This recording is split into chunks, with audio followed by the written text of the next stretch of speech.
I really have dedicated the vast majority of my career, over 15 years, to really thinking through innovation, both in terms of actually doing it, 10 years in large companies, in one case, building the first software business unit for a $2 billion US company, and as a consultant, and also in startups. I'm currently working for an Austrian fintech company. I work for a US based legal tech startup a couple years ago, and I've done a couple myself as well.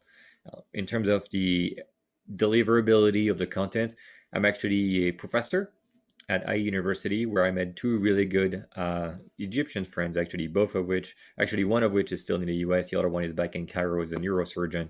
But I have done a tremendous amount of teaching, both for IE University in Madrid, UWM in Milwaukee here in the US, and now with SVIC and others, represented very large clients, some governments, even an accounting school in Botswana. So I really enjoy doing that and look forward to sharing all of that with you. And then eventually, just from an investment perspective, I like to think that, talk is cheap, but if you actually put your money where your words are, that shows a little bit more commitment. And so I'm very active as an investor. I was a venture capitalist for about 2 years, invested in 8 companies, and as an angel investor, I have personally backed 75 different companies of my own money. So I'm really active in all that. If I want to move on a little bit, enough about me. Really, the agenda for today. Number one, we're going to ask about why are we even here? Why bother with digital transformation? I think you guys know it. I mean, especially coming from your sector, sometime I talked to people a few weeks ago to AB InBev, the beer company. And so a very different sort of philosophy. You guys are in the telecom business. Technology is your product. So we probably don't need to spend as much time on that, but I want to share that perspective anyway. And then really think about what are the components of digital transformation? Why um, can you break it down into different pieces, and which ones are more important than others, and why is it actually important to do that rather than just try to absorb the thing whole? And then eventually I'll share some tips about how to actually successfully implement digital transformation. I'll share some of my mistakes, I'll share some of my wins, and then eventually point you to resources that can be helpful going forward. And then we will hopefully have time for Q&A, and if not during the session, always make myself available after the fact as well. All right.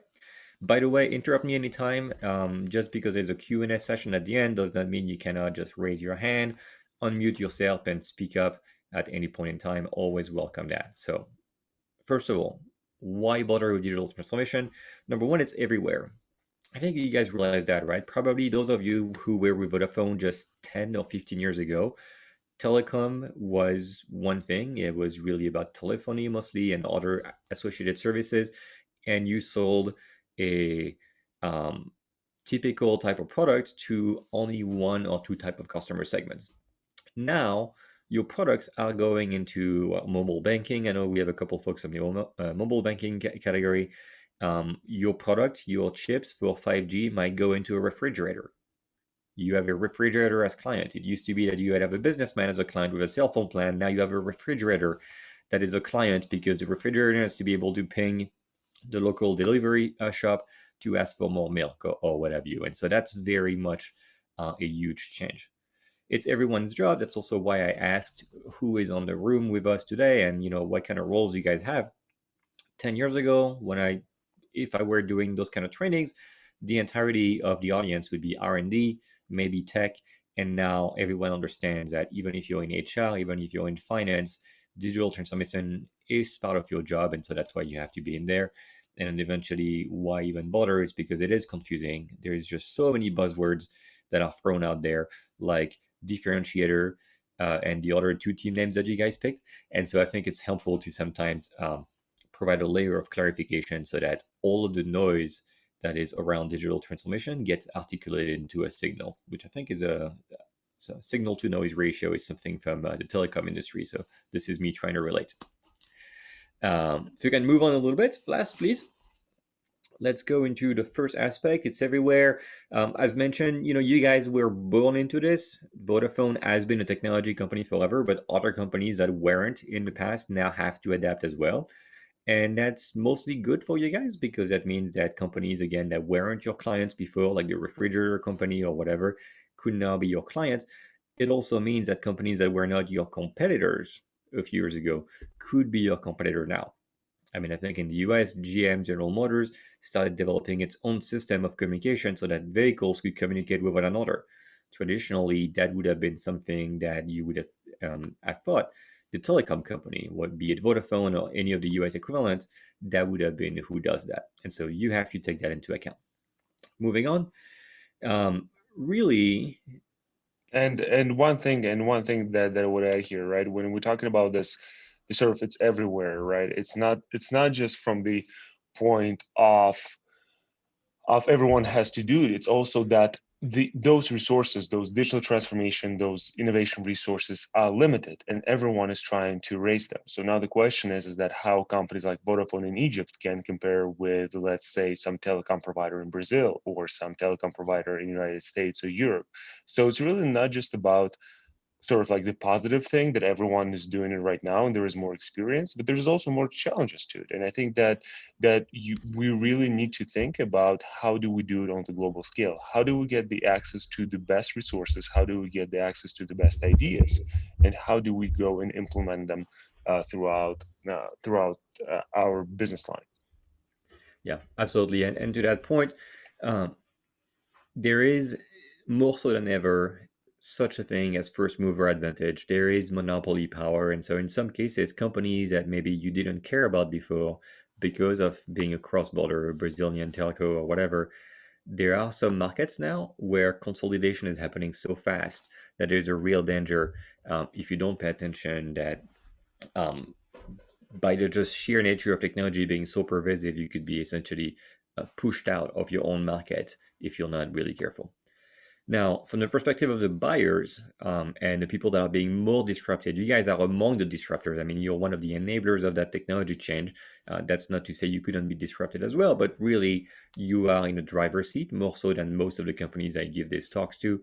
But nevertheless, from their perspective, there is an essay from a very famous venture capitalist called Mark Andreessen.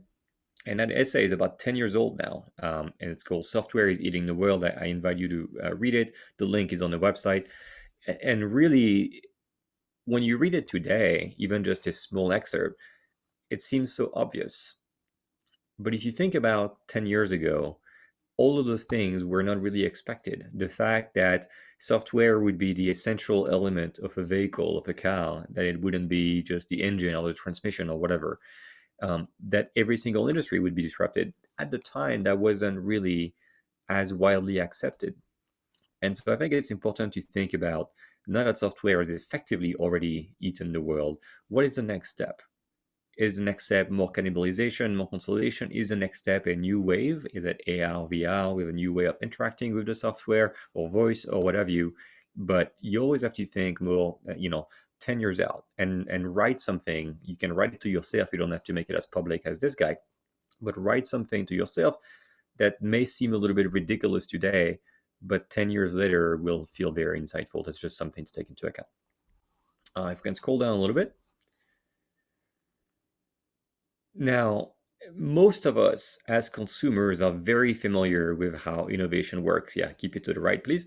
The way it works is the diffusion of innovation. There is a new technology, be it a new cell phone, a smartphone, or electric vehicles or whatever, and the way it's adopted follows this pattern, what's called a bell curve, normal distribution. And so really what it shows is the first few people, and you know them, right? Some of you may be on the call. I certainly am one of them, that are all the way to the left of that curve where anytime there's a new cool gadget, we jump to get it. And so that's the early adopters. But eventually, our grandparents, our parents, our less cool colleagues are people that fall on the right side of that curve, the laggards, or even just the late majority. That's how we understand technology as consumers, right? We have this idea of like, this is how it works. But yeah, if you move the slider to the left, this is how you have to think about it from a executive perspective. Really, the ideation, which is what everybody thinks about when they like entrepreneurship, it's like, oh, I've got a great idea. Okay, well, that's great. A great idea, even if you execute it poorly, even if you make a phone that kind of doesn't work, but the idea behind it is really great, you will get me. I will buy it, even if it's half broken, if it's cool.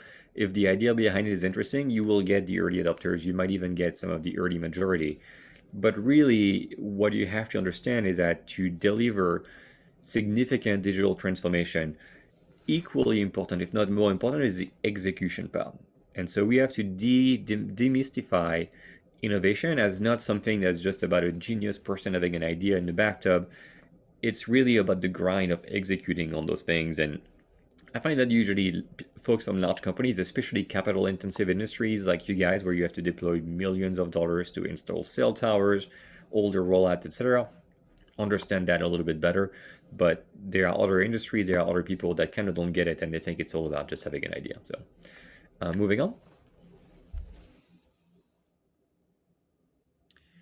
So the way it works really is that a new technology reaches a critical point, and so in your industry that would be something like 5G. The industry gets together, eventually writes a standard. We agree, okay, those are the parameters, those are the performance factors that we consider good enough for this to be called 5G. And then it starts getting everywhere. First, you have the flagship smartphones, then even the cheaper smartphones get to use it, and then the IoT, etc. And eventually, the market will validate what's worthwhile and what's not. In the case of telecommunication, I think usually there's so much investment that the market validation doesn't happen quite that way, because just all the players have to sort of collude to agree on the decision what technology will be adopted. Otherwise, just the implications of having different standards would be just ginormous. But in other industries, it works a little bit more that way, where really you can have different things coming together, and then the overall idea spreads together, but only the winning technologies end up surviving. An example of that is going to be a little bit farther down on that slide with AR and VR technology. Right now, Apple just announced, 2-3 days ago, they're going to release a VR headset. But in reality, while we know that VR overall is going to be everywhere, we don't really know where it's going to stay. And so things like gaming seem like pretty sure bets that it's going to stick around. But is there a case for AR or VR in banking? Is there a case for AR and VR in human resources? Does it make sense to do virtual job interviews in AR, VR, or is that just a gimmick and doing it over Zoom is good enough? So that's sort of the idea of that technology will spread and a lot of things will be tried as a gimmick, and eventually people will say, it doesn't really add anything. What we had before just worked just as well. And in other industries, it will be transformational. Maybe yesterday's game against Bayern Munich, if you could have watched it in VR, feel like you're sitting or standing in the middle of the pitch with the players, maybe that is transformative enough that that creates a new market, that people that are not interested right now in football could become interested in it, or maybe people are willing to spend more money or what have you. But we don't know. It's going to be the market will give that feedback. Somebody will try it. Somebody actually already has in that case of sports in VR, but market validation will tell you if it works or not. Another example, if you scroll down a little bit more, is going to be, I think, with digital wallets and cryptocurrency, kind of the same thing. But the idea is, are we doing it for the sake of doing it? And in some cases, people try to collude multiple technologies together. People will try to make, a wallet that's both physical with hardware encryption, but carries digital currency, etc. And so I think there's a lot of examples a little bit further down, please. A lot of examples where people try different things, and then if you navigate to the left and right of that image, a lot of examples where people just try to cram too many technologies together. So this is a water bottle, but that water bottle is also a speaker and also a battery charger. And so is it innovative? Yes, I guess. Is it really worthwhile? Is this going to stick? Do we think that every water bottle in the future is going to be a Bluetooth speaker and also basically a portable charger for your phone? I may be wrong, but I'm tempted to think that's probably not the case. All right, moving on. Do we have any questions, by the way? We're about 20 minutes in. I want to make sure that I'll check in the chat. I don't see any questions yet, so I'll keep going. All right. We can skip the carving knife. So 3 frameworks that you may be familiar with already.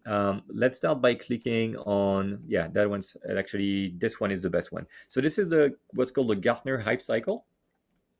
And the Gartner Hype Cycle is a way to represent the pattern that the adoption of technology goes through in an industry. And so if you go back to the Gartner Hype Cycle, you see really how us as a society, how we process the adoption of such a technology, especially when it's quite transformative. You have an innovation trigger, people start becoming aware of something, and people get really excited. And so you get to that first third of the chart where the expectations, the hype all around the technology gets really high. And then eventually you start having the first failures, the first few, the first few hundred cryptocurrencies that crash. And eventually people go through what's called a trough of disillusionment. But eventually the market sort of corrects itself automatically and goes through that slope of enlightenment to the point of reaching a plateau of productivity. And so you can think of almost any technology. I will say your industry is very unique in that it does not follow that pattern. When a technology is adopted in telecom, mostly, it goes into a straight line. It's like more people adopt it, and then it just keeps going and going and going. But in other industries, it follows more of a pattern like this, where people really get super excited about something, and then there's a big backlash, and eventually something more reasonable, not too excited, and also not too pessimistic. Some healthy middle comes in. Now, So Matthew, maybe yep. a question to you. Sort of piggybacking on that thought and what you talked about the consumer expectations. So how do you sort of see that industries and sort of like this digital first behavior is penetrating everywhere? So for example, people would expect the behavior and simplicity that they see on the Amazon to be present on the telecom side, to be present on the different other applications. How do you think about that? How do you think that kind of that this expectations and that innovation and that digital transformation spills from one industry to another and completely shifts the expectations of retail customers or Mhm. even businesses from sort of the best use cases towards everything else?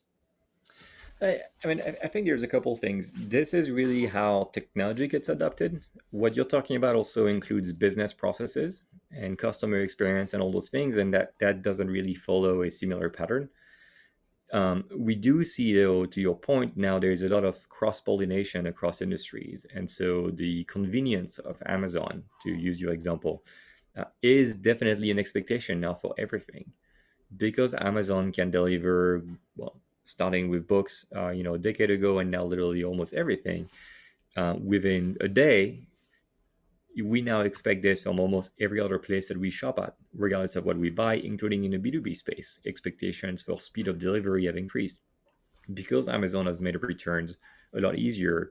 Things that were normal before, like buying into a store and having, only 30 days to return something, or having to go back to the store yourself to return something, having to keep the receipt, or all that stuff. Those expectations have indeed shifted. From a technology perspective, we'll talk about the cross pollination of technologies in a few minutes on different slides. So two other graphs real quick. This one is interesting to understand if you compete with startups, and you guys understand this very well as well because, like I said, you're a capital intensive industry. You know that by the time you start a new business like 5G or mobile payments or things like that, uh, you have what's called the valley of death, which is the first half of that chart where you lose a ton of money because you have to deploy the infrastructure. You don't have many clients yet, and so this concept is important to understand for folks that are not as used, especially service industries. People that are in the consulting or professional services industry don't understand that concept because starting a new service is just putting together a few PowerPoint slides and a new link on the website. But in reality, you have to understand that innovation oftentimes requires the ability to absorb a lot of losses early on. And that's why really companies traditionally that had a lot of money we're the only ones being able to innovate quite a bit. And that's where the venture capital industry, the angel investment industry really has come in to enable startups to participate in industries where you're going to see this pattern. And so that's where you can't make the assumptions, even just 10, 15 years ago in the US, probably even more recently in Egypt, you could think, nobody's going to compete with us on mobile payments because you need $200 million just to deploy the infrastructure. Well, guess what? Now there are a lot of people around where it's private equity or venture capital that are willing to give $200 million to somebody who's not from your industry just to disrupt it. So that's the only context in which you guys have to understand this. Matthew, Shamson, it before looked you, like you wanted to say something. yeah, before you move to the next slide, can you say a little bit more about that turning point? And are there ways that organizations can either accelerate towards that turning point, or through commercialization, make that turning point move to the left? How can we get quicker to that turning point, and what does it really represent? Well, so on this particular chart, the turning point you can see is profit versus losses. So a turning point here really is a shortcut for break-even point, where you make as much money as you lose, and so your profit is zero, your losses are zero, and then above beyond that you're profitable. Interesting question you asked, because I will say actually the trend right now is to move that point to the right, not to the left. Really? Amazon has lost money for 15 years straight. Uber still has not made any money, as last I checked. And so now companies are finding that being in that stage of ongoing product development, really extending that product development phase, and basically blending that commercialization and product development, where you've already launched but you keep redeveloping the product all the time and all the time, that is the new way to go. And so those companies are essentially pushing the turning point to the right, where it will take longer to turn a profit, but they're building a lot of things with all that money from the value of death, why they keep raising money, etc. They're building a business so that the steepness of the curve is much higher. And so when they do finally cross that line, when they do get across the turning point, then the profits are astronomical. If you wanted to move to the left, which is a perfectly legitimate business strategy, I'm not criticizing your question whatsoever. I just mean that right now the trend is actually people doing the opposite. If you wanted to push it to the left, that's actually a lot of what we preach in innovation. It's about, taking smaller bets, fail fast, fail early, fail often. And that way, when you do have a success, it also happens quite a bit earlier, and you take less time to find out if somebody's working out, because something working out is essentially the definition of reaching that turning point. Does that address your question? It does, and it also suggests a different business mentality of, am I going to bet on potential, or am I going to bet on delivery? Yeah. And if you can do both while you're building, Uber, yeah, it hasn't made a profit, but it continues to grow, and there's great potential there, and they're demonstrating the profitability. It makes it a safer bet. And no, that's very helpful. I hadn't thought about it moving to the right, so thank you for that. Sure. Matthew, Right. and maybe another kind of the follow-up question on that. So when you say that there are companies like an Amazon, there's companies like Uber, and there's a bunch of other those venture capital backed companies that just burn through a lot of cash, that don't really care about unit economics, they don't really care about anything but sort of chasing that growth, chasing that revenue. So how do you think the big companies such as Vodafone can actually compete with the companies that don't really care about profitability, for those companies that focus on that profitability? So yeah, good question. That's why I mentioned that slide. That image is just like, it doesn't really affect you guys at Vodafone, but you have to understand that's who you compete against potentially. And so how do you address that? You have to recognize that even though these guys have seemingly endless pits of money, Robinhood was going through a major disruption as retail traders took over for the GameStop saga, and in 2 days they raised what, $3.6 billion. And so how would you compete if you were, a traditional broker? Is the same question as you asking, how does Vodafone compete if somebody raises billions of dollars to launch a competitor? Well, how do you do that is you realize that even though they seem not to care about profit and money at all, they are trying to optimize a little bit, whether it's just the steepness of that slope or just how deep it goes. They have still some metrics that they're trying to hit. They have some things that make them uncomfortable, and usually that will translate from a user perspective. You use the example of Uber last, for instance. If you have to compete against Uber, you can't beat them on the money aspect, and they're willing to lose some money on every ride, but they're not willing to lose an infinite amount of money on every ride. And so what do they do? That means they're going to treat their drivers pretty poorly. They're going to pay them very little. And so that's just one way, but one strategy could be to say, look, we're going to be more expensive because we can't afford to lose money on every ride.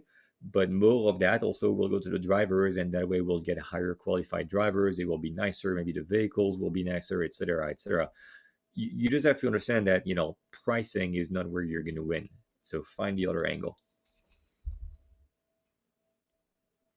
I think we can skip the next, this one. I think especially in a capital intensive industry, you guys understand that very well. For a particular product, eventually you retire the product, etc. Digital transformation being everyone's job used to be just IT. And so I guess IT, I forgot if it was Mohammed or Emma, but now it's literally why everyone in the room is involved in the discussion. It's because it reaches across the entire organization. So let's go south on that page and get into the details of that. Now, a concept that was coined in Silicon Valley about 15 years ago now, in 2014, I think, by Henry Chesbrough at Berkeley, is this concept of open innovation. And open innovation actually is a way of representing how R&D works in the present time. But to me, it actually explains not just purely from research and development how the entire innovation mindset of the company does work. So in the past, I think you want to slide all the way to the right, please, Last. In the past, the traditional innovation model looks like this. You have a funnel, meaning it's very wide at the base, and you have many projects. I don't know, there's 5 or 6 here, but I like to use the number 100 instead.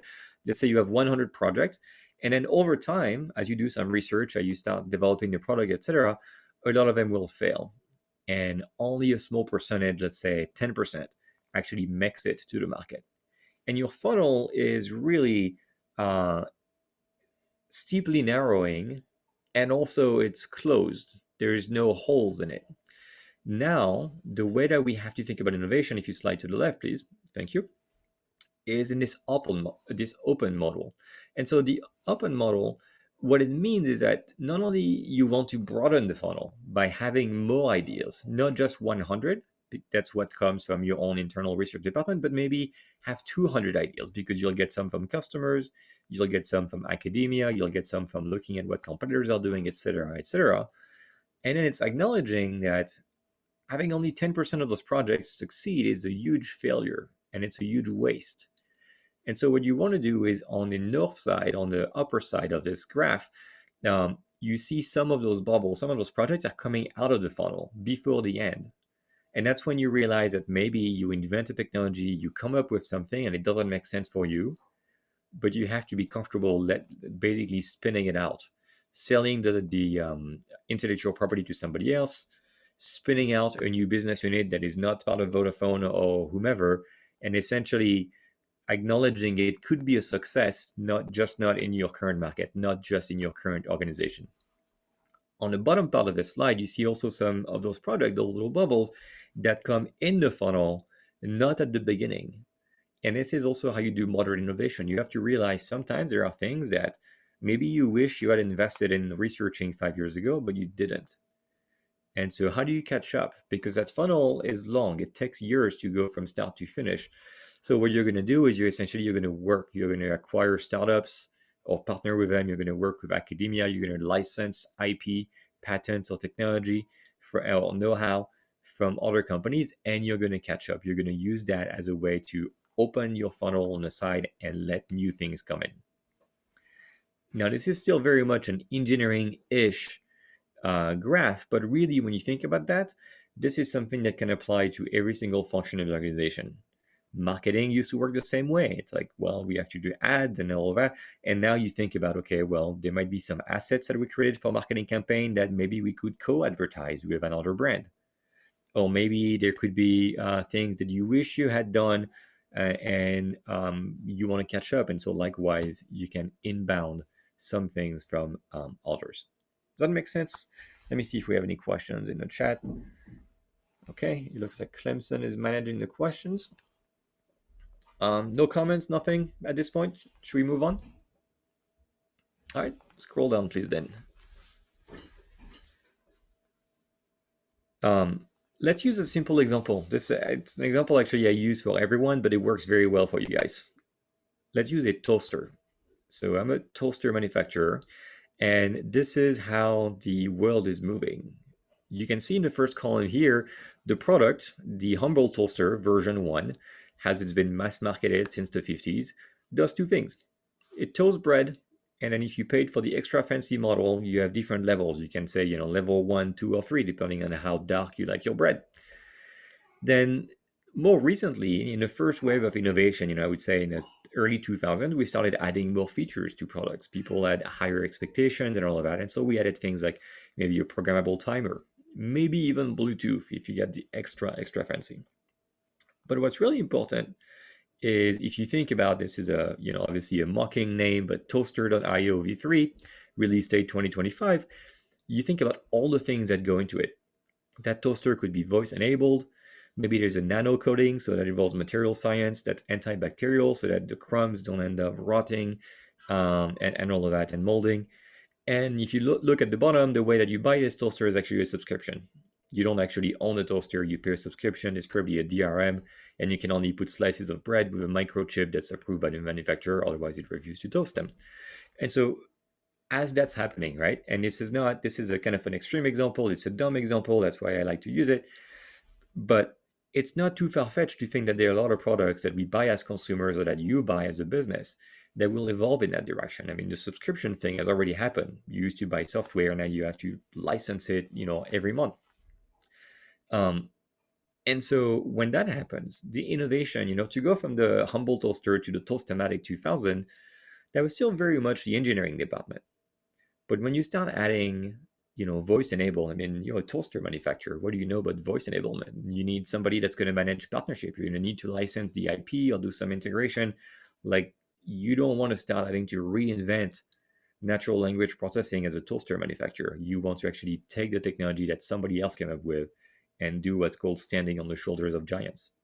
Same thing with the antibacterial nano coating. You don't want to start hiring a bunch of material scientists. You're going to have to find a way to get that from others. And then the business model of subscription, etc., that requires your finance function to process payments differently. That requires your marketing function to think about go-to-market differently, etc., etc. And so with that very simple example, that shows you why digital transformation is everybody's job, not just the IT team, not just the research and development team. All right, moving on. As a result of that, and I don't want to spend too much time on that, but basically, this is a chart from McKinsey, I believe, that shows the role of the different executives. And my point is that the responsibility for digital transformation overlaps so many people. It cannot be, and I know many companies will have a chief digital officer or chief transformation officer, I've seen even, but in reality, when you think about all the dependencies and all the overlap that transformation brings, you have to treat it as something that is a team sport and also sort of like a culture mindset rather than a particular function. Unfortunately, slide down, please.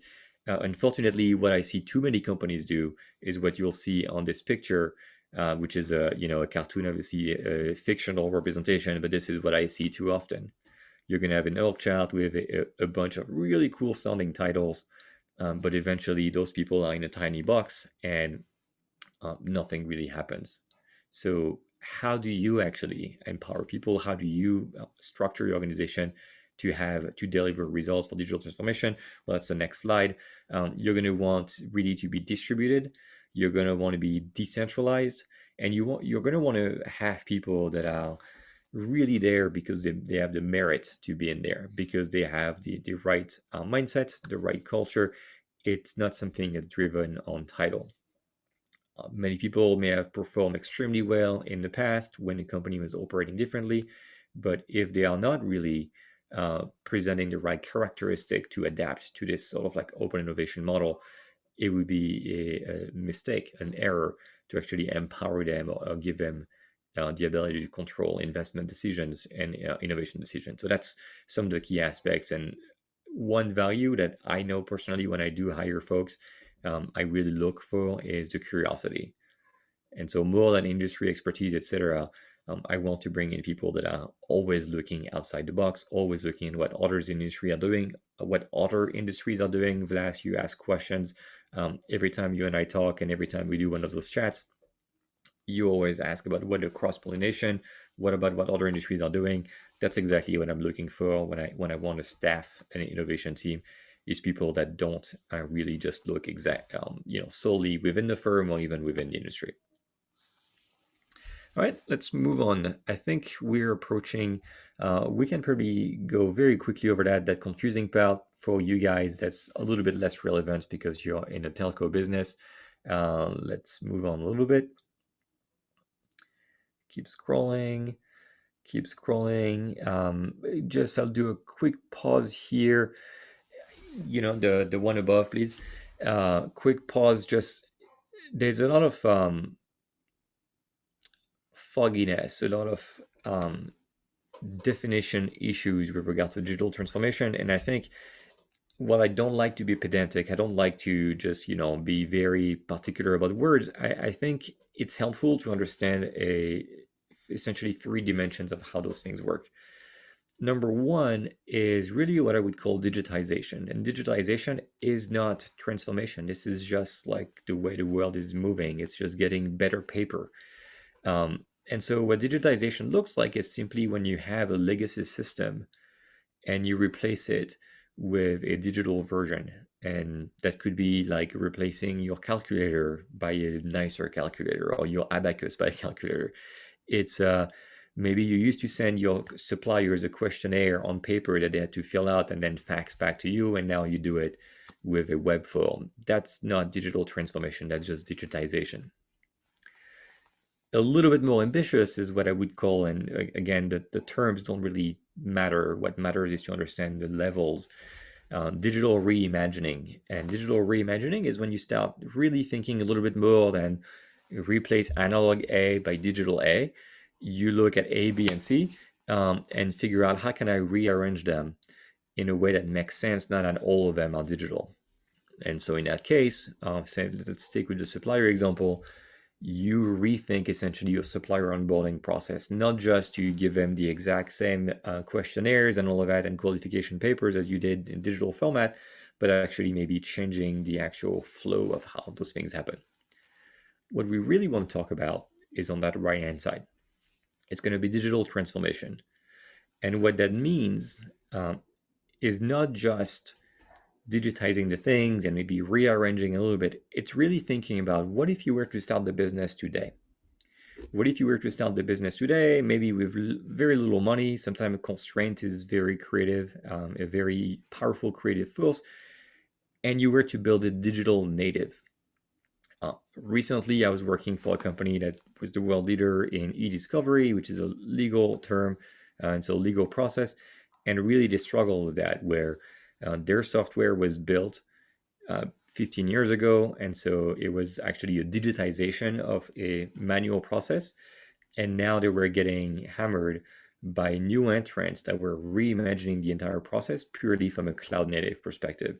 And so that's kind of what you have to do. You have to think about, if somebody, maybe with unlimited money, like we saw with the value of death graph, if somebody with unlimited money were to come into my industry today and they had all the best digital tools, all the best talent in the world to execute it, how would they build it? And in some cases, they will. Yeah, go ahead. No, to that point, how would they build it? Mohammed had a great question, and so would digital wallets and mobile money fall under digitization? Or where might that fall? Yeah, I think it kind of depends the functionalities of the wallet. If it is purely, wallet and you can transact with it and that's it, to buy something at a shop, maybe that's digitization. If you start bundling a few things together, like maybe you don't have enough money in your wallet, but the wallet lets you automatically borrow, do a little overdraft, then that's new, because you cannot overdraft with cash. If you have $5 in your pocket, you go to the shop, you want to buy something for $6, well, you're out of luck. If your digital wallet So it's the number of features here. If we have the lot of full-fledged features of the mobile wallet, here it will move from digitization to another level, some of the right boxes.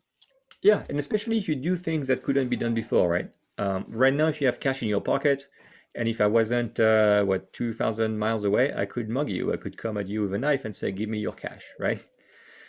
if you have a digital wallet and the digital wallet has a security feature where it only works when you have your face in front of it, then maybe that is a completely new product where now, it basically would be pointless to mug you. I guess, if the wallet is a nice phone, I might still be tempted. But if you were to reinvent cash in a digital native format, it wouldn't just be, you can count in whole unit. Maybe you can also, if you reinvent cash in digital format, you can have different sort of increments. In dollar currency, we go down to a penny, but maybe you could go down one level. You could have, 0.001 instead of 0.01. And so So I don't know let how me much. ask a direct question. So when can we get this wallet to the digital transformation phase? When can we call it a digital transformation?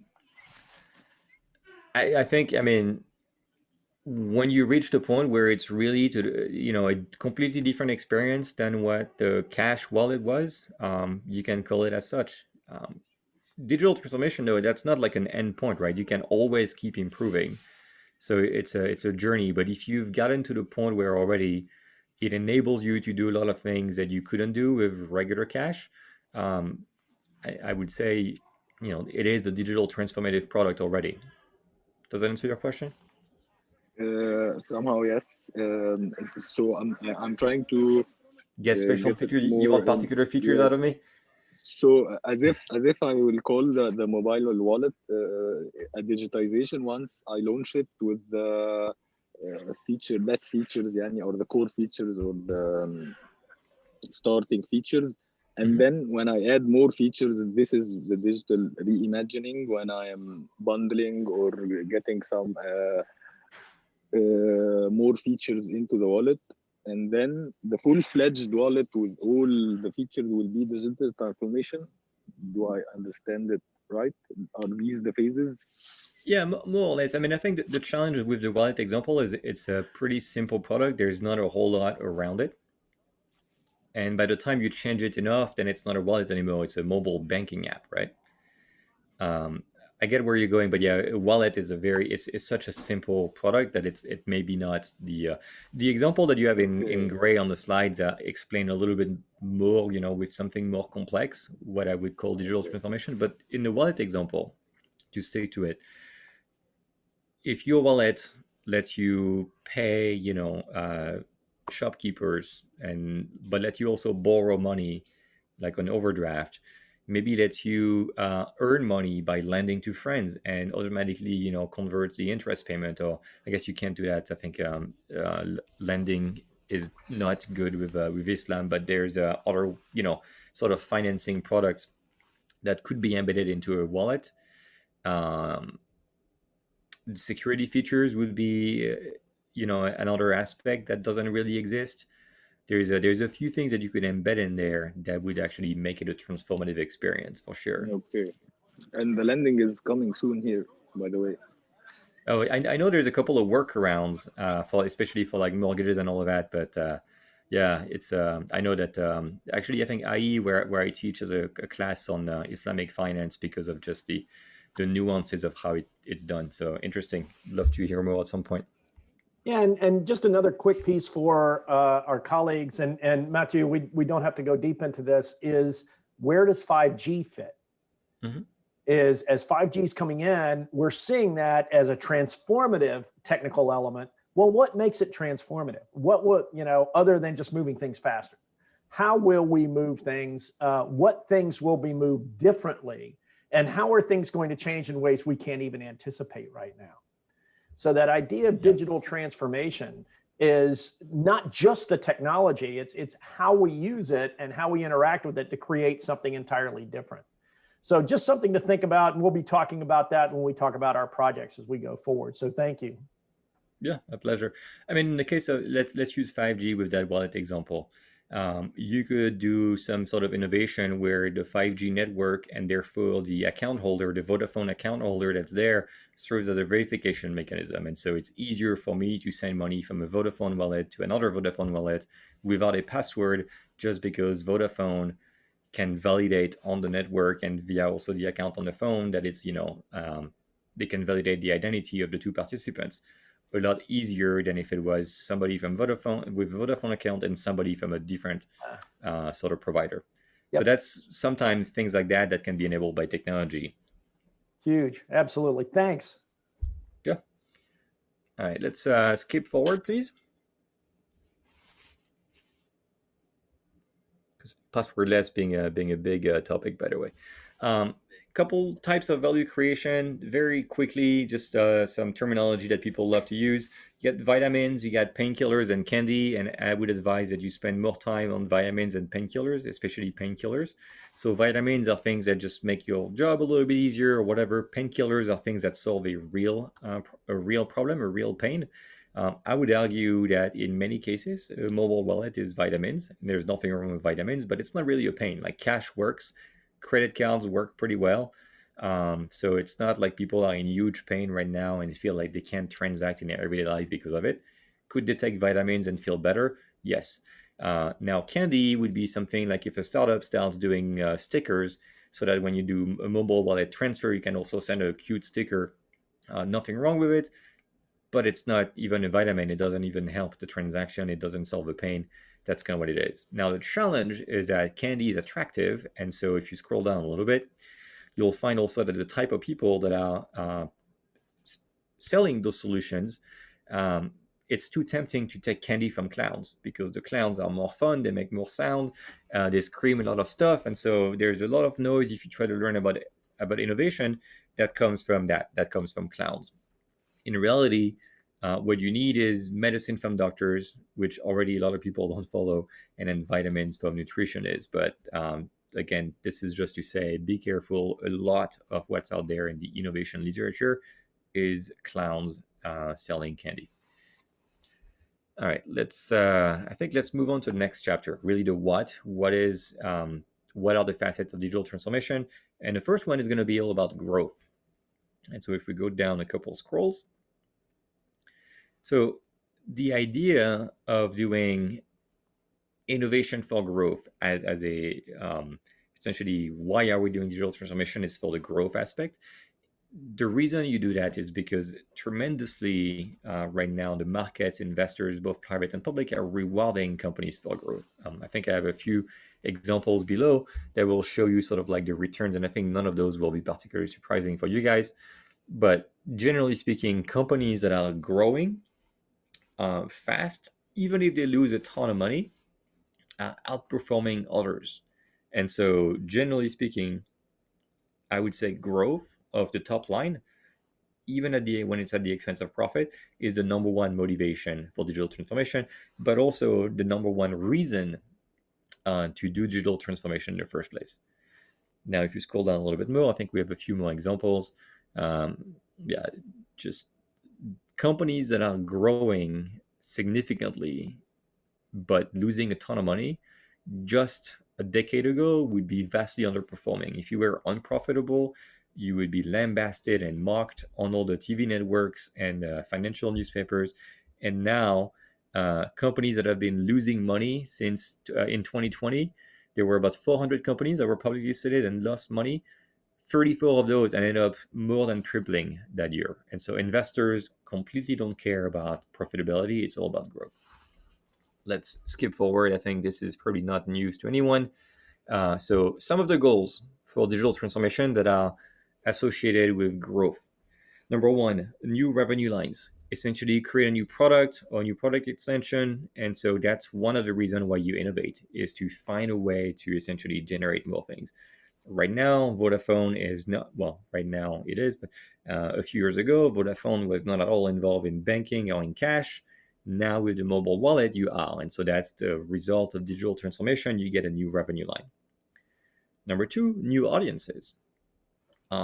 If you come up, well, the refrigerator example again, in the past, you used to sell to consumers and to businesses, actual people that could actually hold a phone. Now, with innovation, if you can design a very low cost, very low battery requirement chip for 5G communication, your audience could be the entirety of the IoT world. The refrigerator, the plant equipment, all of that stuff. and then eventually pricing power. One of the reasons that you want to do digital transformation is to be able to price things differently. If your mobile wallet, for instance, allows you to have better visibility into the finance of your users, then you can make better decisions about who to accept and approve for a cell phone plan. You've been seeing them managing their money. You know they're terrible at it, and you know that if you take them on a cell phone plan, they will always be late and they will not be a good customer. And so you have that pricing power essentially as a result of having done your transformation. TV manufacturers have that pricing power now because they can actually lower the price of the TV because they've included their own advertising network in there, and that way they sell you, the TV for $100 more or less, and they can beat the competitors on pricing, but then they make the money back by the innovation of being able to serve you ads that they get compensated for. So that's why another reason why you might want to do digital transformation is to be able to adjust your pricing and still end up net positive. Let's go into the second one, which is the second reason why you would do digital transformation. Is really for survival. And so that's more typical of more traditional, less technology-oriented companies where they start seeing that it's happening all around them. A company that makes a razor and sees that everybody around them is now doing subscription-based razor, and they realize, oh crap, we have to do logistics now. Consumers want to buy the razor online and have it shipped directly to their home. Our entire business model of selling to a retailer and then, waiting for people to go to the retailer does not exist anymore. We have to innovate. That's kind of what drives that kind of audience. And so some of the examples of that, if you can scroll down a little bit, you can see the impact of that, especially on the second chart, more so than the first one. It's more interesting. Click on the right side to see that second chart, please. Yeah, so this is the average lifespan of companies that are on the S&P 500. S&P 500 being obviously the listing of the 500 largest companies in the US, at least publicly listed companies. And so in the 1960s and 70s, most of those companies were expected to survive at least 30, 35 years. Now that if we look at 2020, the life expectancy of a company on the S&P 500 is almost half of that, 20 years. And so a lot of that has been happening because of transformation. The companies that have failed to transform, companies like Kodak, companies like Blockbuster, and a lot of less famous examples, including companies that we may not even remember existed, have followed that pattern. And so that's the main reason why some companies do transformation. It's not just because they can get growth from it. It's because that's the only way not to become a data point in this chart. Let's scroll down a little bit, please.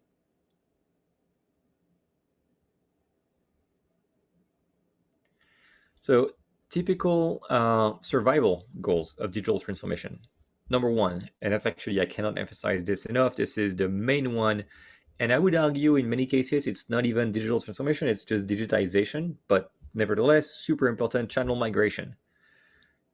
If your customers don't want to buy things via a particular channel anymore, Blockbuster being the number one example, people didn't want to feel like they had to drive to a video store to pick up a cassette tape or a DVD anymore once they could do it online. If your channels are migrating or your customers are migrating to new channels, you basically don't have a choice. You have to move with them. And since in the past 20 years, 90+% of channel migration has meant towards digital channel, that's why you have to do digital transformation. I think in the case of Vodafone, you may have some of that already. Yes, some people will want to go to a store, try out different phones, talk to somebody, but I bet a significant amount of your customers never wants to set foot in the shop anymore. They just want to go online on the website and be able to see the phone directly. And so if you don't serve them, guess what?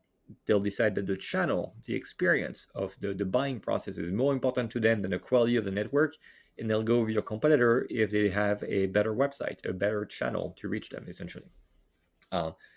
Second type of survivor goal that you have is going to be around productivity gap reduction. If your competitors are moving to a new way of doing things, that's especially a great example in the marketing industry.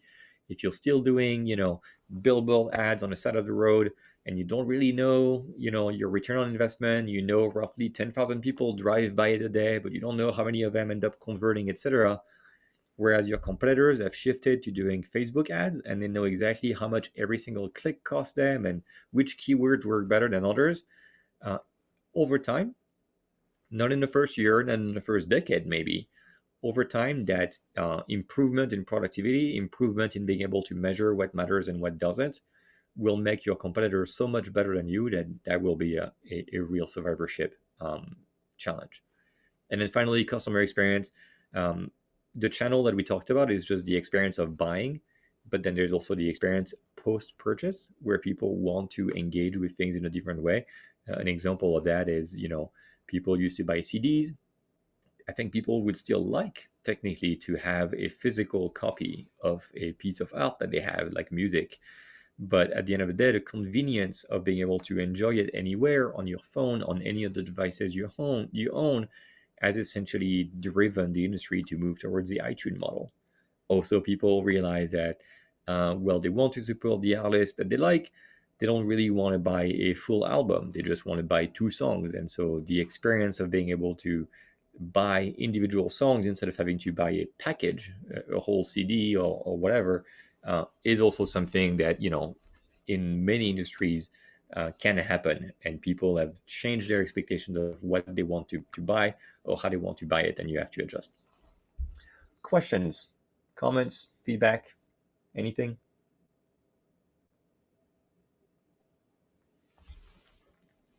Wow, so peaceful. All is good so far. So All peaceful. is good. Yeah. Sounds good. I tell you what, I have a 10 weeks old baby at home, and he's obviously with his mom right now downstairs, and it has never been so peaceful as in the 10 seconds when I asked when there were comments. So I will do that again before the end, just to make sure I have 10 seconds of peacefulness in the day. All right, let's move on then. Scroll down. God bless. Thank you. This one is a little bit more controversial, but I like it. I think sometimes you should just innovate for the sake of it. Innovate for the sake of innovation. So what do I mean by that? I'll show you a couple examples. Scroll down, please.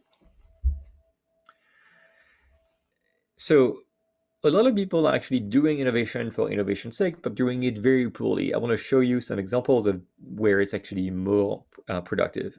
One of the companies I spent a decade in was really good at the one on the left-hand side, repainting. And so basically our CEO would come out and say, we need more innovation.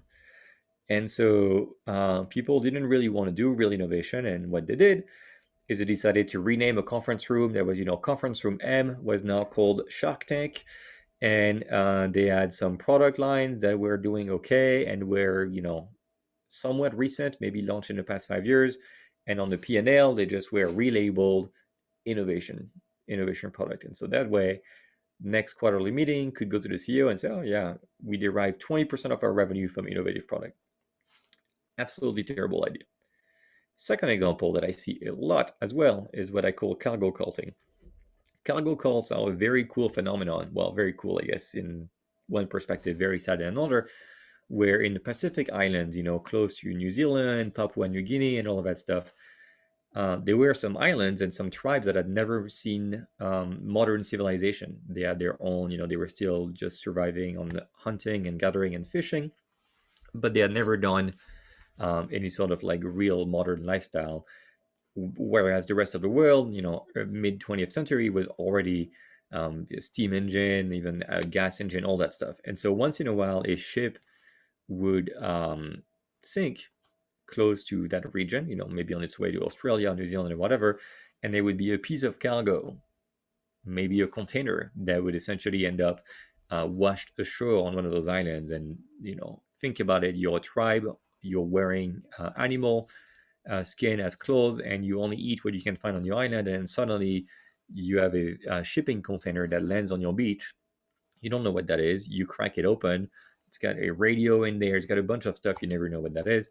And so what those islanders ended up doing is creating cults. They thought that the cargo containers were gods, and they would pray to the cargo containers, etc. Now, there's a very long-winded story to say that so many companies today think that they're innovative because they're cargo culting. They read the book about Agile, and they have a Scrum meeting every day. They do the right dances, they do the right movements, they use the right words, and they don't understand any of it. And so that's a lot of what's happening. And I think I would caution maybe in your company, given the size of Vodafone, I am sure there are some teams that are like that I'm sure you can think of some already. And then eventually, some of the challenges with innovation for innovation's sake, sometimes it can be distracting. But scroll down, please. We'll look at some of the things that are actually the positives of it. I do think there are ways for which you do innovation without a particular goal. You just do innovation for the sake of doing innovation, can yield a couple good byproducts. And so let's see 2 or 3 of them. A couple mouse clicks down. There it is. Number 1, talent. Believe it or not, there's a bunch of nerds like me that just love innovation, and they will not go work for a company that doesn't seem innovative at all. And so some companies have understood that very well. Google, traditionally, that's not really true anymore from what I understand, but they used to have this 20% policy where you were allowed to spend, encouraged actually, not just allowed, encouraged to spend 20% of your time on the clock, right? Time that Google pays for to do whatever you want. Invent a new product, work on some pet project that's just for fun, etc., etc.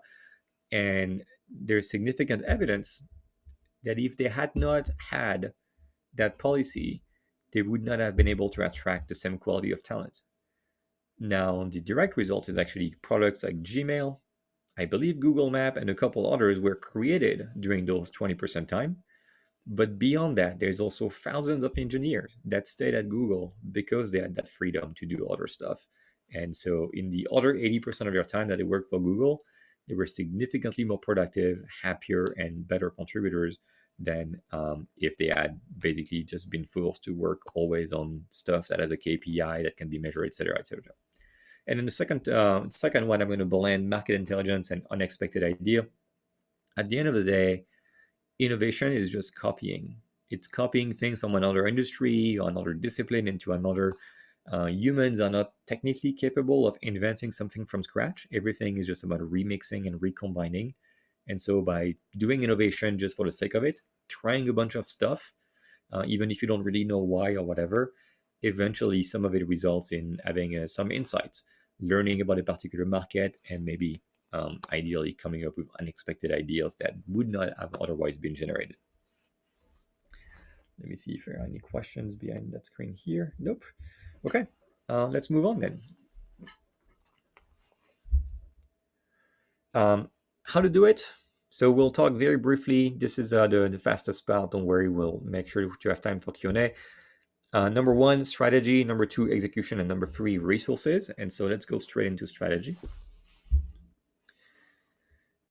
There's a couple tools that are very helpful to strategize about innovation. I'm hoping 3 of them you're familiar with, and the 4th one you're likely not familiar with because that's sort of my method. So if you're familiar with it, please tell me.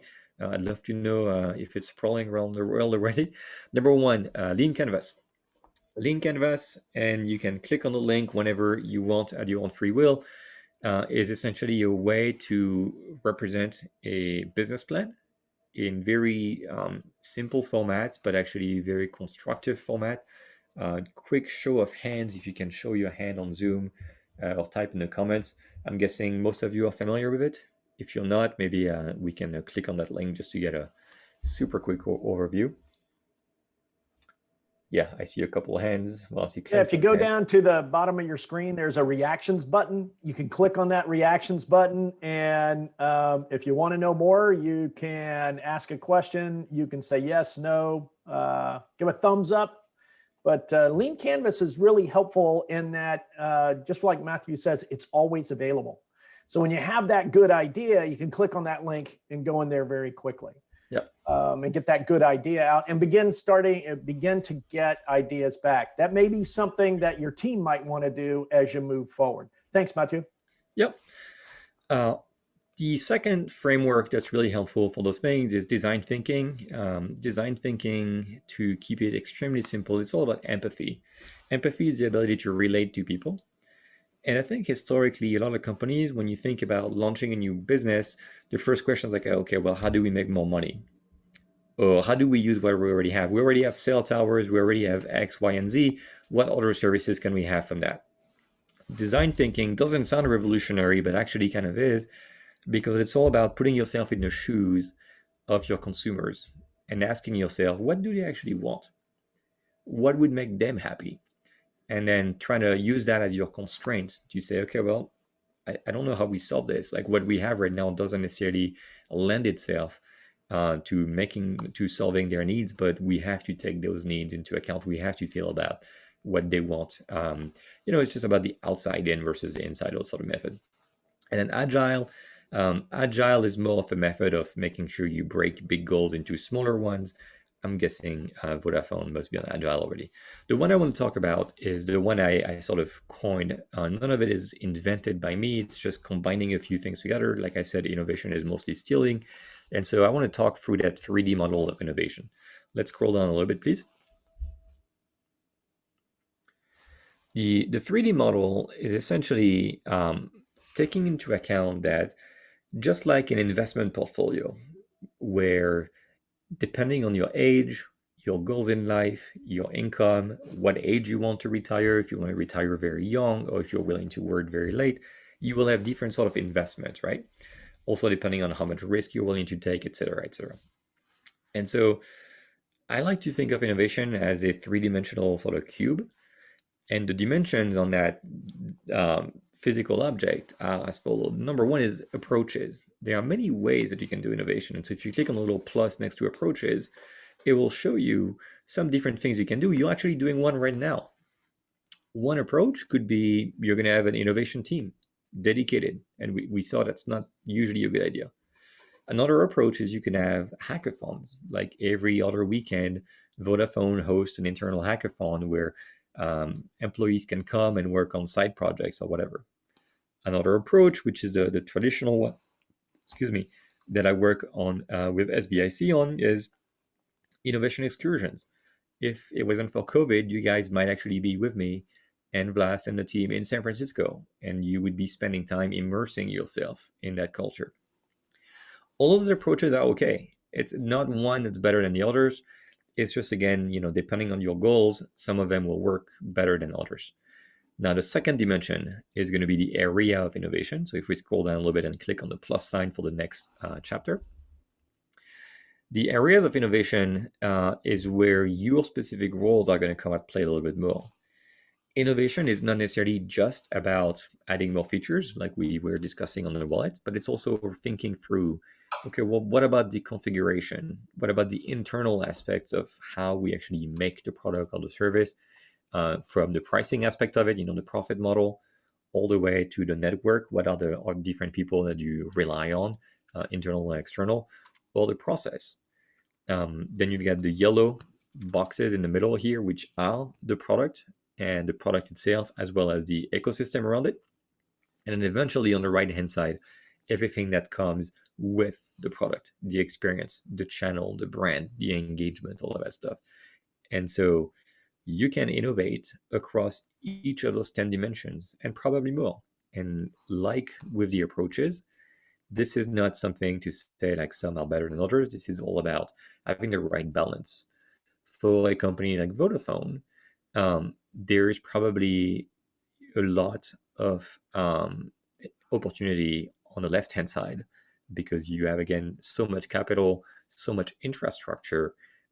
It would be very difficult, but probably very transformative to do some innovation on that side. On the other side, on the innovation, on the experience aspect, you could make the case that for most of your key products, I'm not talking about the wallet because that's a pure experience product, but telephony, you almost want, as a user, you want to forget that you have a network. You just want to take it for granted. You don't want your network to be in your face all the time. You want to just accept for granted that if you need to make a call, receive a communication of some kind, it will just work. And so that's going to be the kind of innovation that's less visible. And then finally, third dimension is going to be the magnitude of innovation. And so let's click on that plus sign. And the magnitude is just to say, again, how ambitious are you trying to be? Are you trying to go into your existing markets and your existing products and make them a little bit better? That's what would be called sustained innovation. are you trying to get into a new market with new products, which at that point is very transformative, at least transformative for you? That's also something to take into account. It's your perspective. What's transformative for Vodafone, for instance, going into mobile market, mobile wallet, which is a new market and a new product, would actually be only an expansion for a bank that already caters to financial services, just does it with a new product now. And so that's something to take into account. This is the example with Amazon. And Matthew, so many times as a devoted follower of Shark Tank and having observed and been a part of many Shark Tanks, these 4 questions are often what they might lead with. What are you seeking to do with this product? And how will this product affect the market? So this quadrant is really, really critical as you think about your projects. And Matthew, we got about 10 minutes left. Yep. So, let's go down to the next thing. We're very, very close to being done. So coherent strategy, basically, that Freddie mentioned, is just, it has to make sense. You can't have a transformative strategy, but just do some of the most, light approaches. You cannot do a transformative strategy by just coming to one talk with me. So you have to think about, how those things fit together in the same way that, a good investment portfolio is not necessarily one real estate building in Cairo and then all of your money in an obscure cryptocurrency. Let's scroll down to the resources aspect. I think that's the next area. Well, execution. Just let's stop for 1 second here. We talked about this very early on when we talked about the idea that an idea in itself only gets you to a certain point, and a great idea is worth, let's say, $1 million. And then it's the execution that's the multiplier. And so, Vlas, if you click on the arrows to the side, you can see sort of how this is obviously just examples, right? This is not real numbers, but the idea is that a bad idea, but very well executed, can still be $1 million idea. About 20 years ago, some kid created what was called the $1 million homepage. There was 1 million pixels on the screen, and he sold each pixel for $1. And so, terrible idea, but great execution, $1 million. So that's sort of like how to think about this framework. Let's scroll down real quick. Yeah, keep going.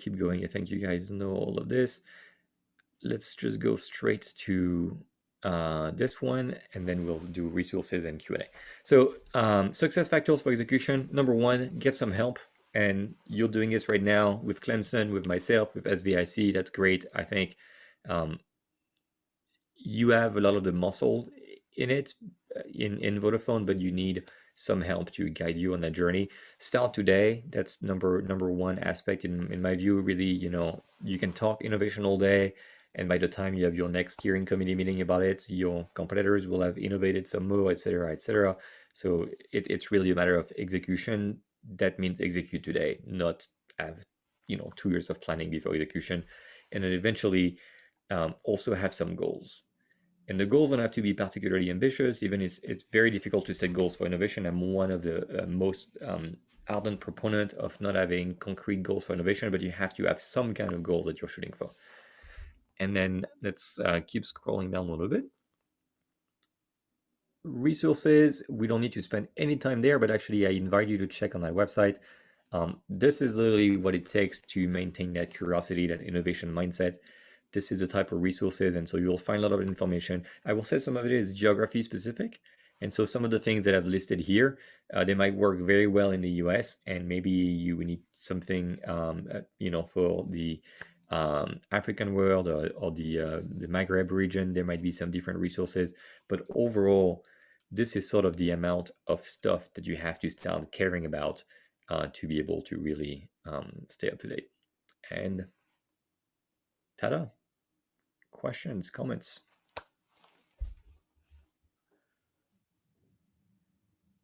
Wow, that is first, that's some tremendous information, and thank you, Sama or Aman. Appreciate that.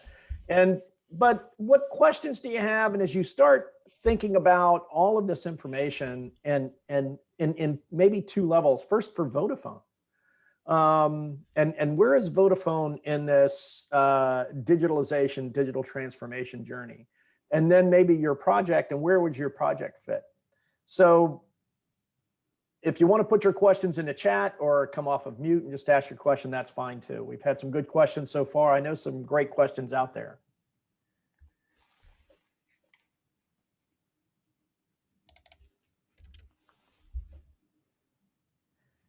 Matthew, I'll start with one. What is the toughest part about generating momentum around innovation? What is the most difficult part of that? I think in a company like Vodafone, it's usually just the daily grind, you know. Companies are optimized to squeeze as much of their people as they can in a productive sense, right? But your days are filled. Just to hit your normal goals, you probably need to work 45, 50 hours a week, if not more. And so innovation, because it's a little bit fuzzy, it's less concrete, it can be difficult to make the time, because especially if you cannot show something, an immediate sort of result. So it really requires buy-in from your supervisors, from the leadership team, to actually allow people to feel like they can make the time. And that's the number one challenge, I think, in a lot of companies. Yeah, making that time for that can be really challenging. What questions do we have from our participants and the folks on the different teams? Thoughts about digital transformation and disruption as well? Until we get a question in the chat, I just wanted to say, and that's actually why when I say, you know, look for people that are naturally curious, etc., is because I think most companies, even with the best of intentions, will never allow the appropriate amount of time. And so you need people who really want to do this. You need people that's their free time. You want people that on the weekend, you want people that when they were working for a different company, when they were working in the agriculture business, we're already reading about 5G. We're already studying about it. You want people that, even though they know they won't make any money out of it, developing a little side project. Because again, their company will never give them the paid time to devote enough to innovation. And so they have to just do it because it motivates them. It has to come from a sense of self-fulfillment. Salma, a question for me as a customer: what would you like to see in your telco company? It's me, Ayman, but I'm logging from my phone and Okay. my PC. Thanks, Ayman. Yeah, okay. Let's see. I mean, it's a good one. I mean, there's the invisible innovation, I think, is really important in telco. Like, you want your network to work all the time.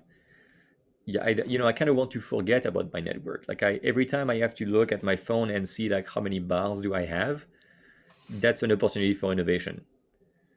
And then the other thing is around sort of like microtransactions. I'd like to, right now I pay for, or still around telco, right? Right now I pay for my family's in France, as you probably figured out from the name and the accent and a host of other things.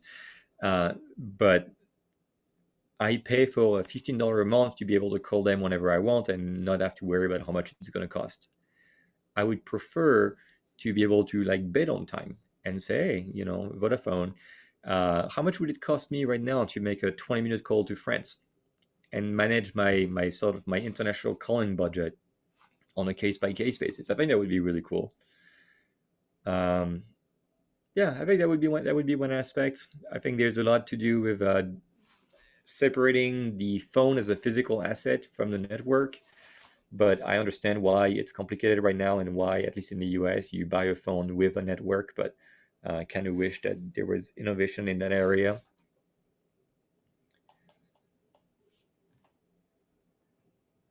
No, thanks, Ayman. A great question. Other thoughts and questions? We have a couple of minutes left.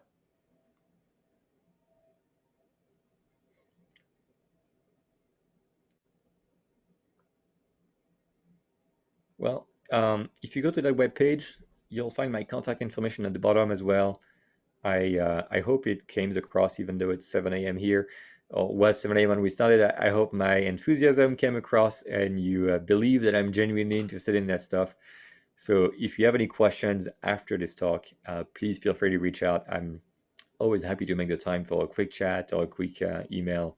Not a problem. Let's see. I think there is another. I think there's another question. Yeah, absolutely. Yes, there is. Well, I mean, it's a trick question. It depends what you're trying to do, right? Again, you could do innovation for growth, And so your indicator of success is going to be, well, how much did you grow the revenue? And sometimes you have to do it to survive. Like if Vodafone doesn't do 5G, you're going to die. There's no nice way to put it. So, if you succeed, if you're still alive in, let's say 5 years, when it's expected everyone will be on 5G, then you have succeeded in that dimension, right? If you think about a narrower scope, let's say a digital wallet or something, you can measure a variety of things. Maybe you don't make any money on the digital wallet, but you stop the churn. People change their cell phone provider or phone plan provider every 2 years normally, and you realize because of digital wallet, people, they still don't love you, but they take 5 years to move to a different provider. That's a measure of success. Eventually, usually the way I approach innovation ROI, I literally in a class that I teach, I tell people not to measure, but that you have to measure anyway. The way I advocate usually is measure a bunch of stuff with the digital wallet. Okay, let's use that example. Start measuring revenue or profit on the wallet. Measure if it has any impact on churn. Are people with wallet calling more, calling less? Measure how many times they open the app versus how many times they were opening their Vodafone plan management app.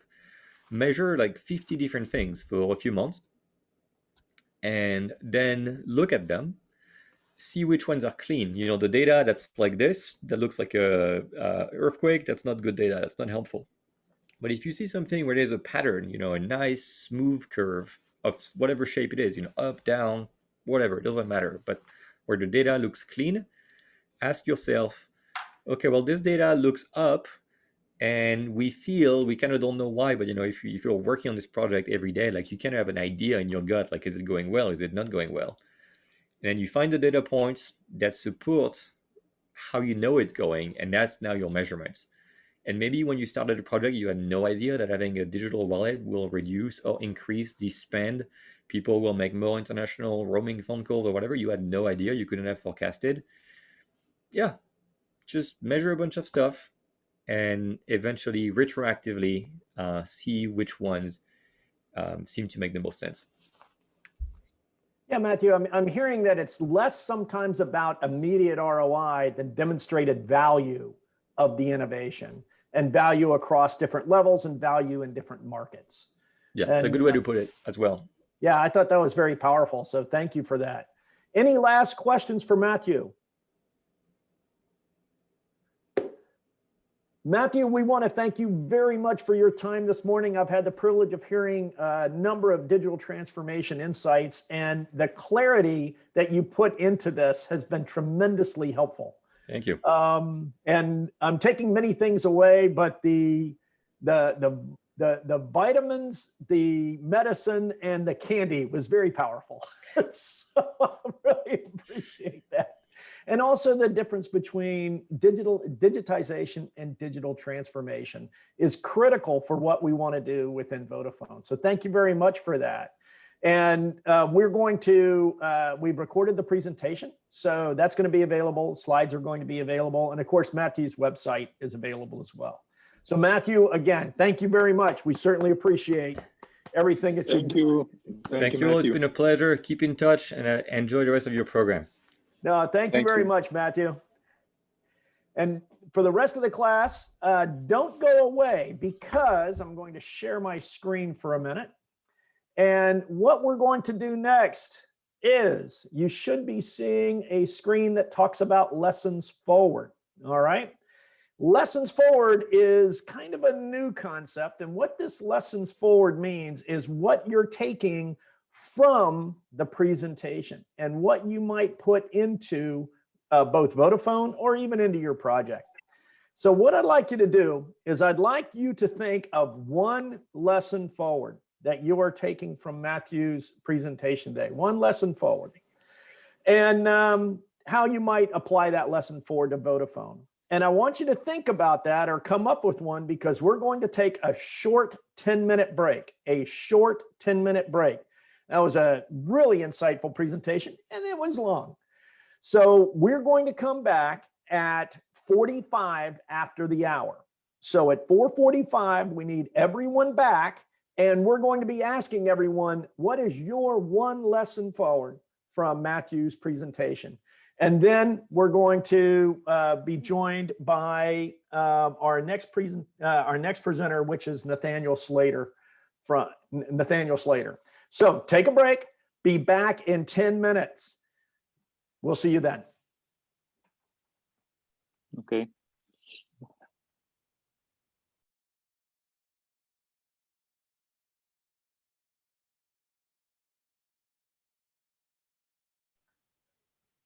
I'm going to get some water. I'll be right back.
Those of you on the line, we'll start in about 2 minutes. We'll start in about 2 minutes.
Conversation today. So Clemson, how about I start? I think that the biggest lesson for me is sort of this cross-pollination, and the cross-pollination not only from technology but from the expectations, is that how do you actually look into the different products, how do you look into the different business models and see how consumers interact with them, and then take those models and adopt them to your business. And not only that, it's kind of shows what customers want and customer anticipate, but it also gives an ability to not risk too much, because that model and that interface or that app was actually already developed, and the only thing that you need to do is to creatively adopt it. So that's probably my take. Nah, thanks, Blas. I appreciate you getting us started. My joke is Steve Jobs didn't invent the mouse, but he did put it with a Macintosh. And he made it work. Yeah, that cross-pollination of ideas, absolutely critical. Who's got another lesson forward? I can start. I believe the part of innovation, bringing the innovation into the company, maybe in the configuration or the experience part. And for the configuration, I believe business process innovation or experience innovation. And this is our project domain plays around this part. So I believe this is the lesson forward for me. Yeah, absolutely. There's so many people who might be in finance and that say, oh, we don't innovate in finance, but you do. And when we're being innovative and we're thinking about things differently, yeah, that's what returns value to the company. Absolutely powerful, Ayman. Thank you very much. Exactly. And I really liked how Matthew started with, it's everywhere, it's for everybody, and it is confusing. And that goes for innovation across the board. So Ayman, thanks for reinforcing that. Who'd like to go next? A good lesson forward. Clemson, I want to share something interesting for me, which is working on the pain point. Because being innovative or working with innovation, unless you deal with a pain point and solve it, so you are doing nothing. So I like so much the idea of pain point. It's not working on innovation for its sake. It's just to facilitate your life.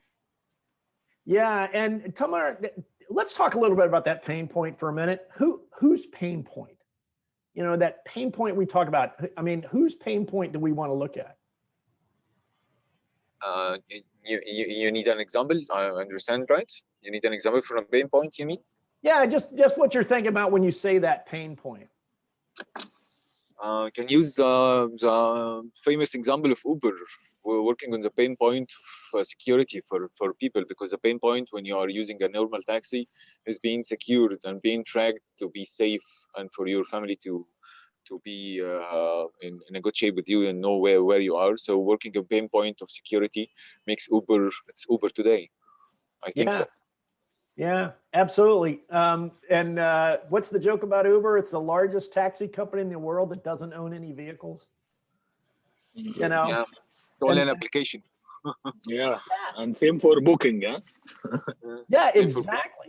And it's funny because you get safety, you get booking, and now you have the emergency button, you know, on Uber as well. Again, that was a pain point that was identified by clients. And now, you know, they've addressed that pain point. And, you know, it's exciting of the pain point may be the beginning, but one of the slides that really got me thinking is we're going to address this pain point to get to that turning point. We're going to address this pain point to see how we might be able to operationalize this and really create value for the business. That pain point is really critical. So Tamer, thank you very much for bringing that up. Who's got another really good lesson forward for us?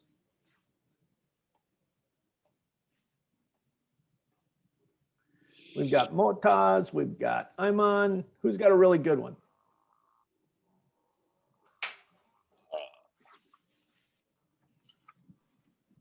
Oh, I heard somebody.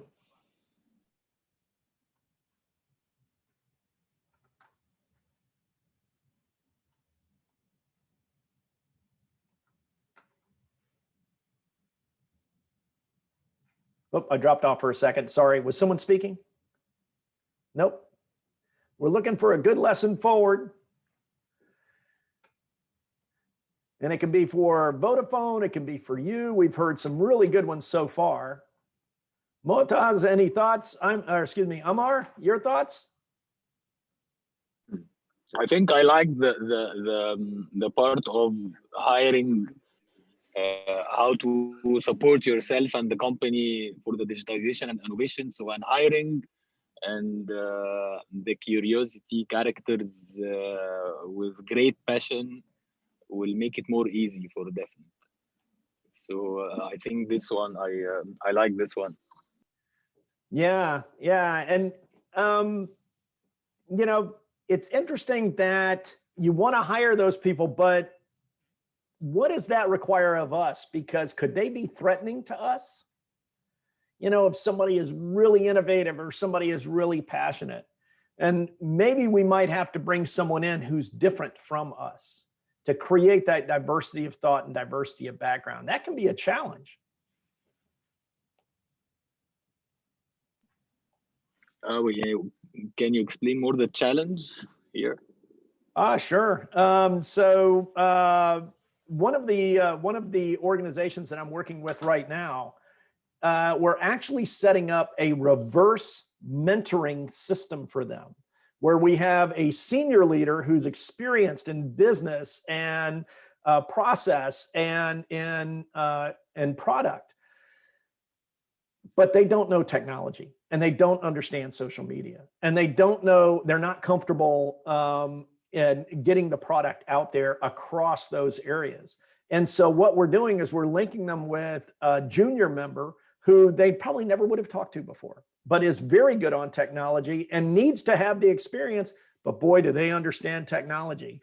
And because of the agreements, I can't say what organization it is, but now that organization is on TikTok. And that organization is starting to get their social media message out because of this reverse mentoring relationship. And in this reverse mentoring, the seniors had to be comfortable with working with someone younger than they were, but was a mentor to them because they were so good on the technology. And that's the people we want to hire. And those are the people we want to retain to move through the organization. They're working with this senior leader who is helping them understand the organization, the business of the organization, and how the social media can provide value to the organization.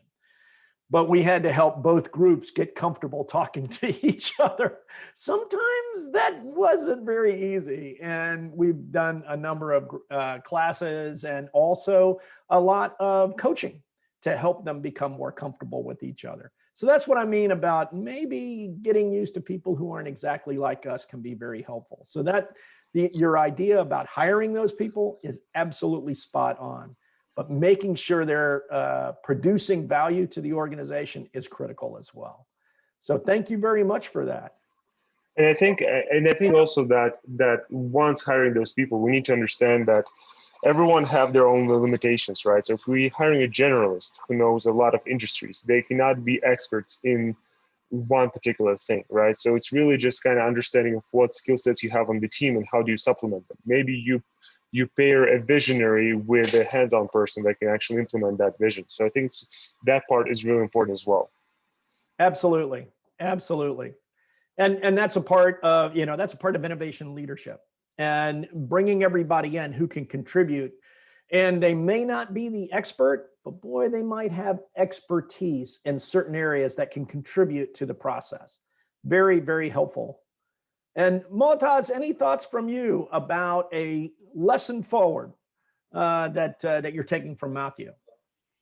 Yes, I like the example of Uber regarding that it's a company that's not generating revenues and how they are using that digitalize and how we can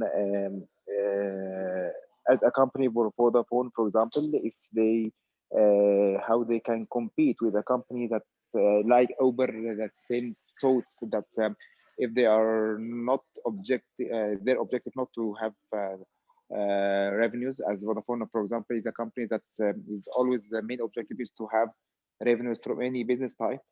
So I like the such example.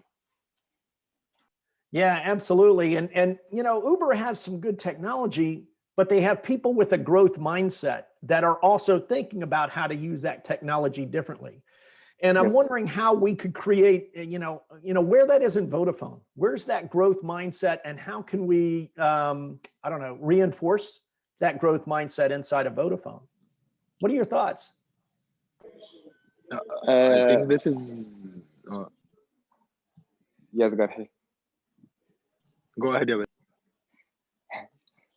No, such thoughts in Vodafone can grow by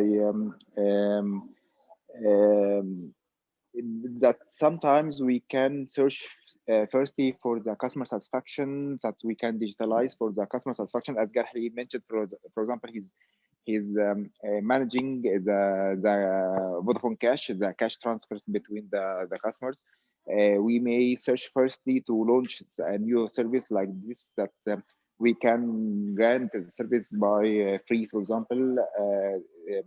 And nowadays we are generating a huge revenue from such service after we gain the trust of the customer for his money on such service.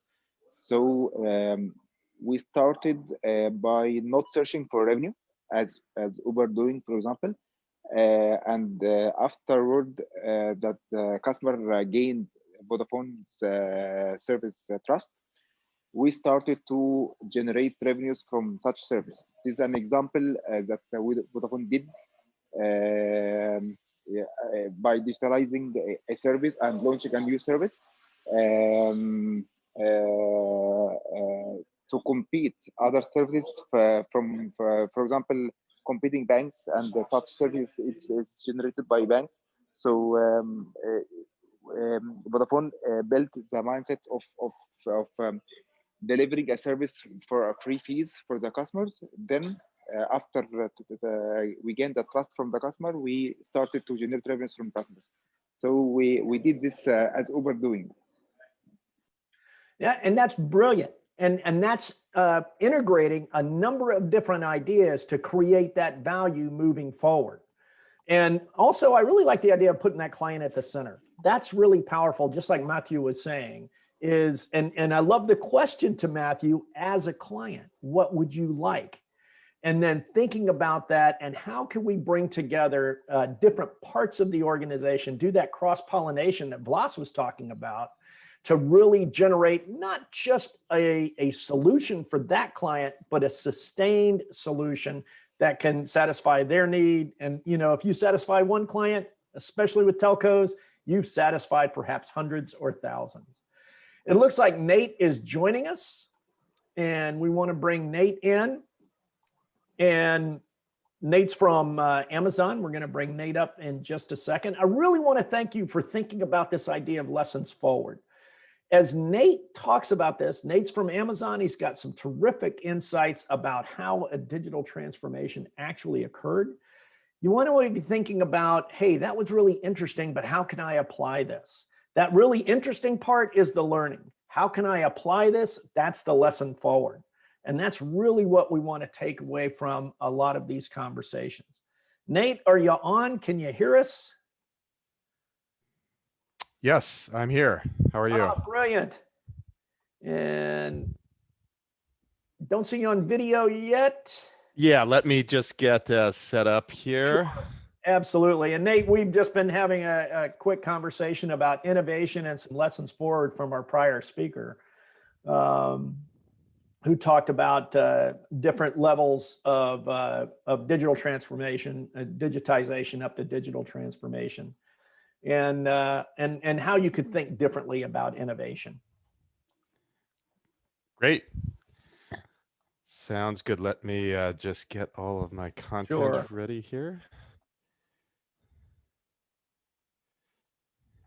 And I'm going to stop sharing so you can bring. Yeah, I'll bring my presentation up. Let's see here.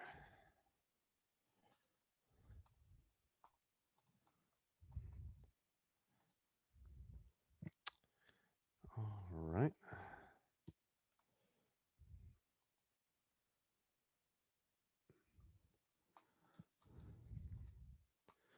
So first things first, let me see if I can share.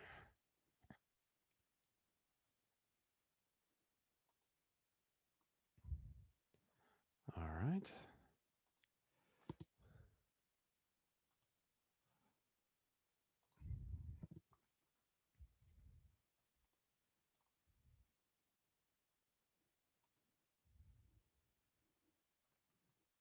Oh, let's. Oh, Clemson, you are mute.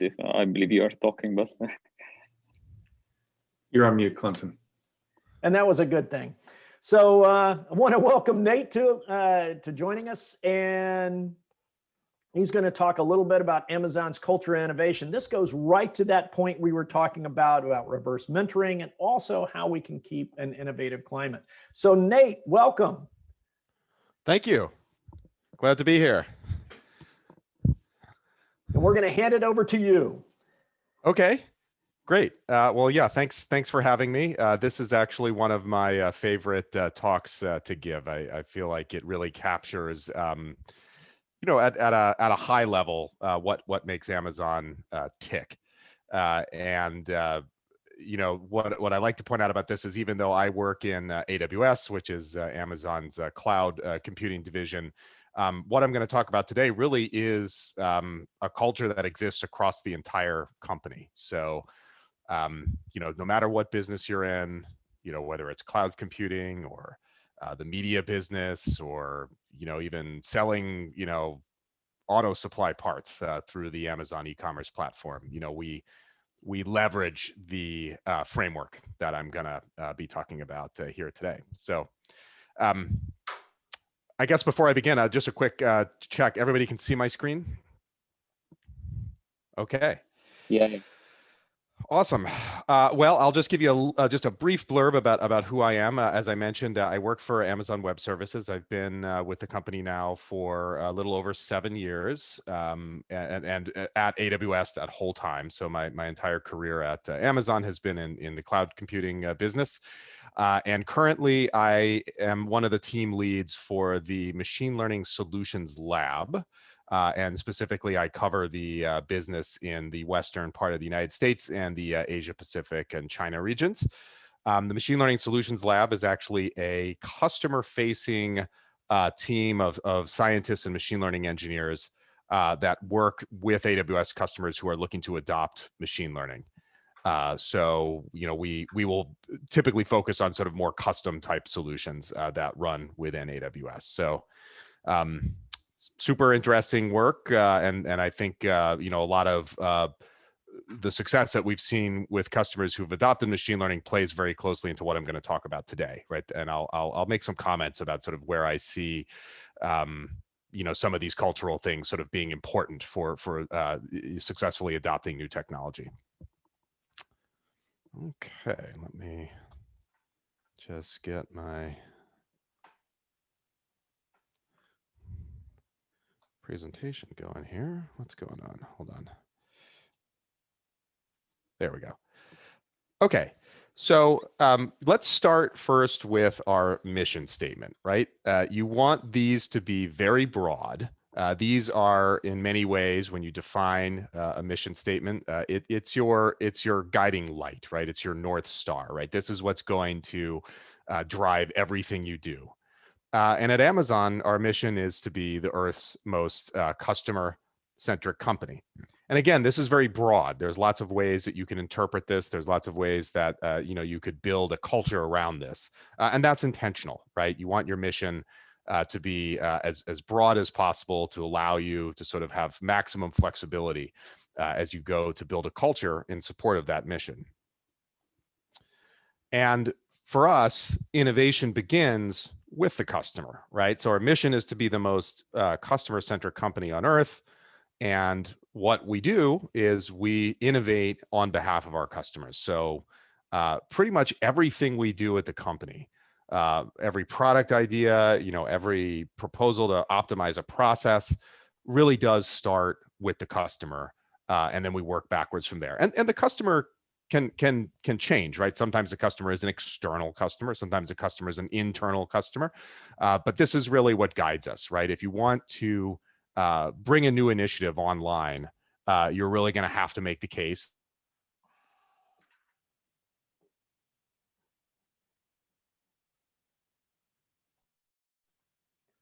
Oh, I think we've lost Nate.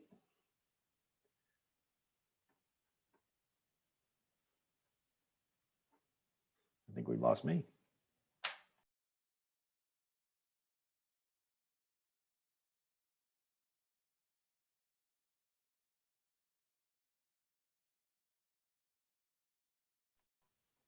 I think we need to send a note to Nate. I think we might have lost him. Chris, do you have him at all? Okay. I don't hear him and he froze. Yeah. Good slide to freeze on, but we want to get him back.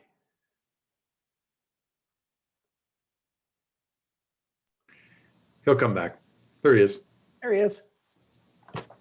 Nate, you're still muted? Yeah, there we go. Sorry about that. Yeah, just a temporary hiccup with Zoom here. Let me see if I can get back. Sure. All right.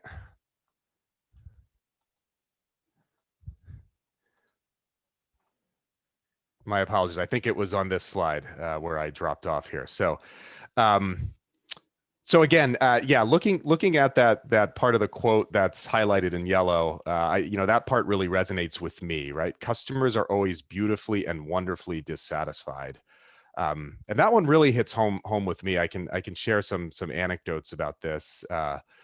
When I started at AWS, it was back in 2014, and back then, cloud computing was certainly on the rise. But believe it or not, there still were quite a few customers that we would talk to who they weren't really sure what it was, or they weren't really sure how to use it. Right? We still had a lot of conversations back in those days about security, about whether or not the cloud was robust enough for production workloads, whether the purely virtualized environment was going to perform well enough. So what was interesting was we did have customers though that had gone all in on cloud, right? So I'm based in the Bay Area, so a lot of startups and small, really nimble, kind of agile companies. And what really struck me was, speaking to this quote, the customers that were using the most cloud services were the ones that had the most complaints, for lack of a better word, right? They had all kinds of sort of things that they wanted out of the service. And so it was, on the one hand, they were super fun customers to work with because they were, sort of so far ahead of everybody else. But man, we'd go in and we'd meet with them and we just get an earful about, all of these things that, we could be doing better. So I think, this quote really speaks to that, right? And in many ways, like, I think if they're engaged, if a customer is telling you this, it means, they want it to be better, right? They're doing it because they actually like the service or the product, and they want to see more from it. Great. Oops, sorry about that. A little aggressive on the clicking there. So if you take a quick look back at the history of the Amazon and all of its sort of subsidiary businesses, one of the things that's really fascinating is particularly when you think about innovation is, when the company was founded back in 1994, and initial version of the company was selling books, right, on Amazon.com.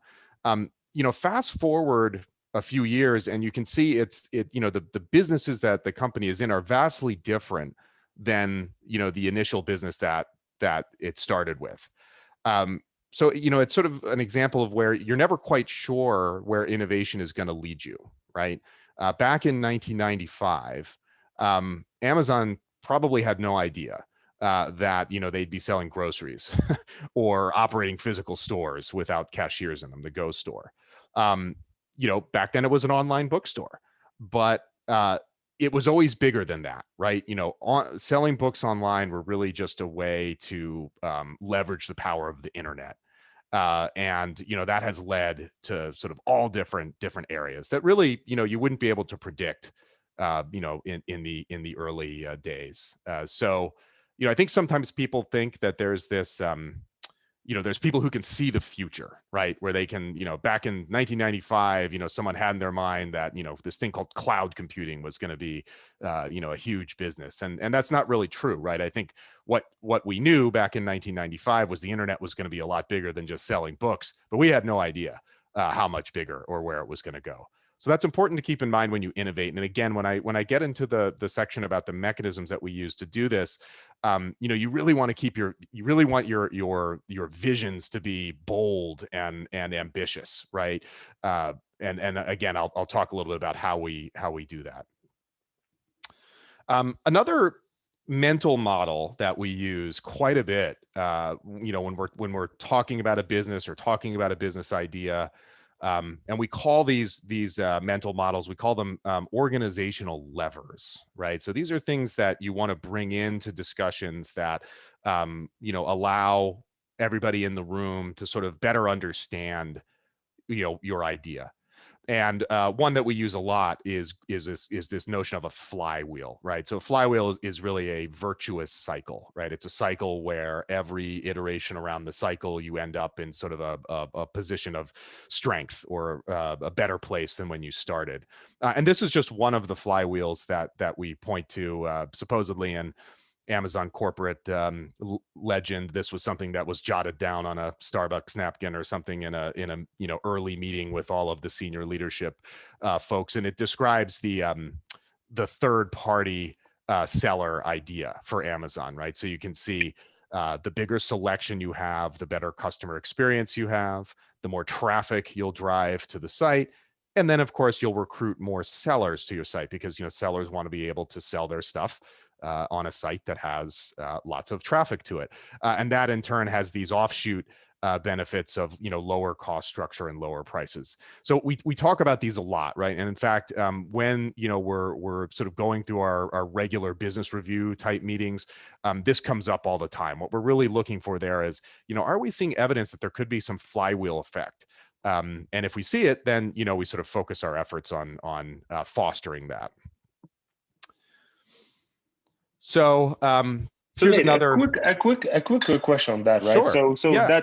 that particular flywheel is really just technology agnostic, right? The same thing could have been done pretty much on the regular bazaar, if you can think about it, right?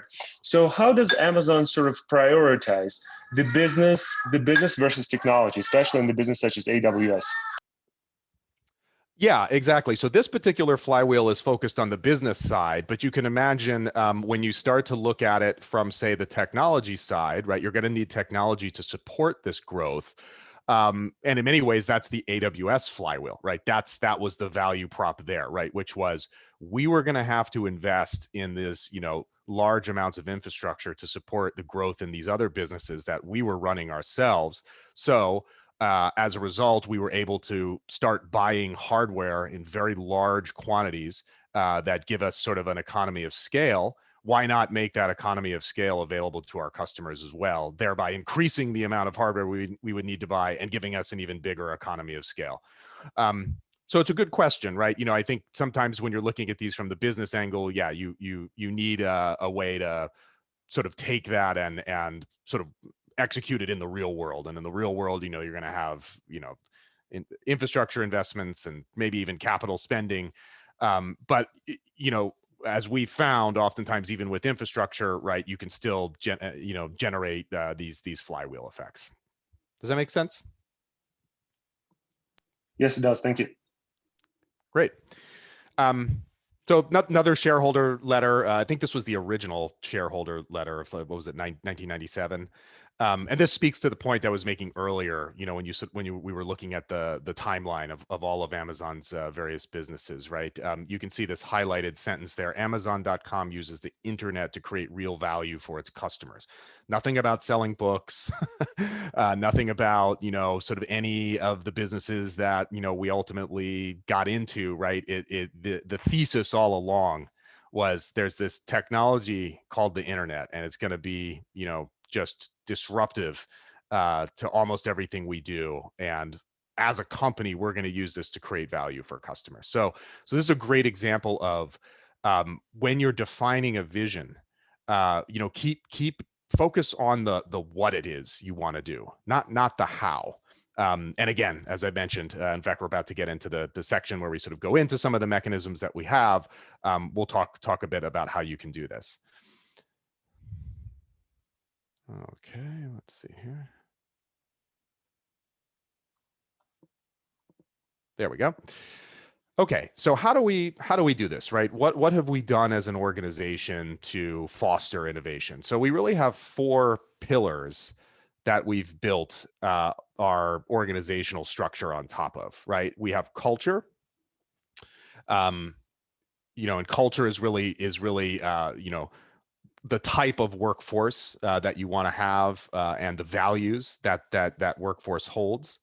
Then we have mechanisms. Mechanisms are essentially a way of taking inputs and transforming them into outputs, right? And it's a complete process. And this is where we'll really talk a bit about some of the ways that we foster and allow people to sort of innovate. Then we have architecture. This is the one pillar that gets into technology, right? So this, you know, all these other ones, culture, mechanisms, and organization, are largely focused around people. But architecture is the one where we'll talk a bit about sort of various technology decisions that we make. And then finally, you know, you need to have an organizational structure. And, you know, in our case, we like small teams, right? So we like to push decision making sort of out to these small teams. We don't favor sort of a centralized approach. We like a highly decentralized approach. So let's dig into the first one here, which is our culture. So ultimately, you know, we want to hire people who like to build things, right? And I think that's, you know, an easy thing to sort of get your mind around when you're talking about software engineers or hardware engineers, right? You know, they sort of, that's their job. They build things. But I would challenge you to sort of expand your definition of what a builder is, right? A builder could be someone who's focused on the business, who wants to build out a new business or a new set of products. A builder could even be someone in your human resources or legal department who wants to, you know, invent a new way of, you know, providing, say, legal support to your software teams or your professional service teams, whatever it is, right? So we want people who kind of approach their day-to-day job with this attitude of, I'm here to build something, I'm here to solve problems, and you know, take it upon themselves to actually to do that. So how do we identify builders, right? So, you know, we know who we want, but how do we go and find those people? That's where our leadership principles come in. And this is probably one of the, I would say, most, for lack of a better term, sort of studied element of Amazon's culture, right? These are available on the public website, so you can go and look at them. You can read about them. You know, we send the description of these to every person who's invited in for an interview, and we tell them ahead of time, hey, you know, please read through these and think about your past work experience and look for ways that you can align that experience to examples of delivering on these leadership principles. They're not static, right? So it's important to note that these have changed over time. They don't change often, but they have changed, right? So we are sort of always going back and looking at these and deciding, hey, are these really capturing the culture that we're trying to build here? And we'll get to a slide. The next slide, I think, has the full definitions of these, but you can see just through the names of some of these that there's an inherent tension, right? So take, for example, bias for action, right? So that one implies, let's just get stuff done. Let's move quickly, right? Let's prioritize, movement and action. And you compare that to, say, insist on the highest standards, which is sort of on the other side of the DNA strand. And you say, well, how do you reconcile those two, right? If I'm moving really fast and I'm prioritizing sort of speed over everything else, how can I also deliver at a high standard? And that's by design, right? We're not trying to put people into a position of meeting an impossible to achieve set of objectives here. What we're doing is we're really saying we want balance, right? Sometimes you need to move fast. But other times, maybe you want to take a pause, and before you click send on that, 5-paragraph email that's going up to, senior level vice presidents, maybe read it a couple more times and make sure you're saying what you want to say. And so, so we use these really as a way of identifying, well-rounded people that we feel like fit the builder model for the type of workforce that we want. And these are the definitions, and again, these are all available on the website, and I can even make this a presentation available to you as well. There's a couple definitions that I'd like to point out, though, right? Sometimes when we first see people read through these, they think there's a bit of arrogance associated with them, like take the leadership principle, are right a lot, right? So that basically says good leaders, are right. They have good intuition. But if you read the second sentence of that leadership principle, it specifically says they seek diverse perspectives and work to disconfirm their beliefs, right? So that one really hits home with me, right? Which is, you're not looking for ways to confirm what you already know. A good leader is actually going to be always asking, hey, is what I'm bringing to the table getting dogmatic? Is it something that, I should, do I need a new perspective here? And certainly, in today's world where it's very easy to sort of get yourself into a bubble where there's a lot of sort of like-minded thinking going on, I really like this one because, it sort of means you should be operating at the point of feeling a little bit uncomfortable that what you actually know is as valuable as you think it is. So again, I would say I encourage you to go and read through all these, because this really cuts to the heart of how we've built the culture at Amazon, right? Like I said, and these are a key part of our hiring process. They play very prominently into all of the sort of performance management that we do, right? We take them very seriously. These aren't just slogans that exist on, a wall in the corporate headquarters somewhere. Especially if you're leading a team of people at Amazon, you really have to think very closely about these. Yeah, one of the things. I have one question, if you allow me to. Sure.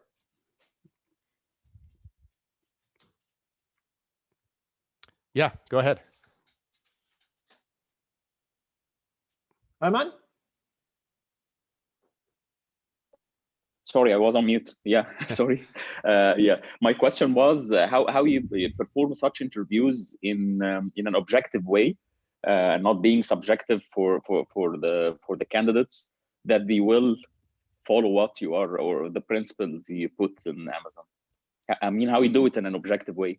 Yeah, great question. So a couple things. So basically, everybody who is, asked to interview a candidate, and generally when a candidate comes in, they'll meet with at least 5 different people. Some of those people will be on the team that the candidate is interviewing for, and some of them will actually be kind of in the adjacent part of the organization. So for example, if we're interviewing someone in business development, obviously the hiring manager will be part of the interview and probably several people from that immediate team. But then we might have somebody from sales or somebody from a different business development team. And everybody before the interview starts is given a handful of these leadership principles to assess.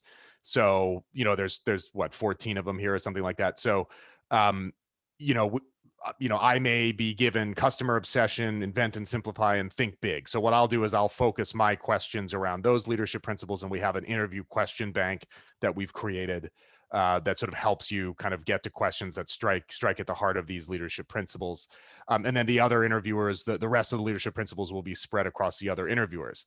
Now, to get to your part of the question about objectivity, we have a very special role.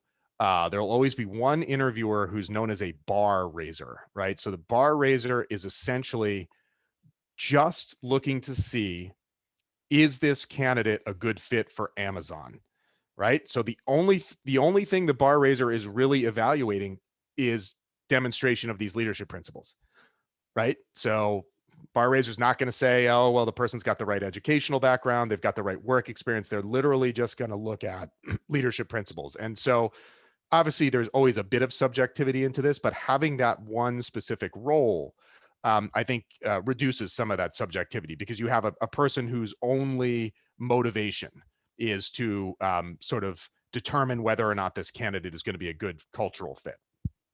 Okay, great. And it works very well, right? The other thing too is that when you go to enter your feedback into the system, it's only at that point that you have to make a call as to whether or not you think we should bring this person on board, or that we should take it to the next interview step. And you cannot see anybody else's feedback until you've made your own vote. So in other words, you have to put your feedback in and then vote, and only at that point will you see everybody else's feedback. And sometimes we'll have cases where half the interview team says yes, we should hire this person, and the other half says no, and we have what's called a debrief, where everybody goes around the room and sort of states their case, and we kind of have to, again, sort of debate it. So I think that also reduces some subjectivity, because if you're going to be arguing on one side or the other, right, you want to have data, right? You want to make sure you're fully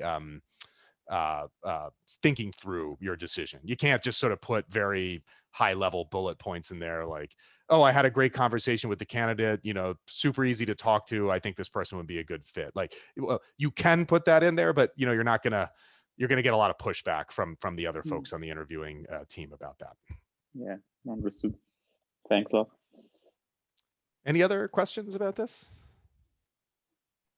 No, I just wanted to reinforce that as I look at these and I see leadership principles and values and everything from a number of different organizations. And first, what strikes me is, to the point that you made, Nate, we can action on each one of these. There's clear behaviors involved. But I really like that final one of, hey, deliver results. It's great to do all these fluffy things, and that's fabulous, but when you have diversity to deliver results, you have communication and open communication and a growth mindset to deliver results. And that is a really key thing that I've found a lot of organizations tend to actually shy away from. That we really, we don't want to talk about that because it makes people a little uncomfortable, but this is right out there, and it's a really key leadership principle that needs to be reinforced. And I'm curious about, how do you do that on an interview? I love Ayman's question. How do we know someone can really rise to that occasion? Yeah, it's a great question. And there's some little tricks that I've learned over the years.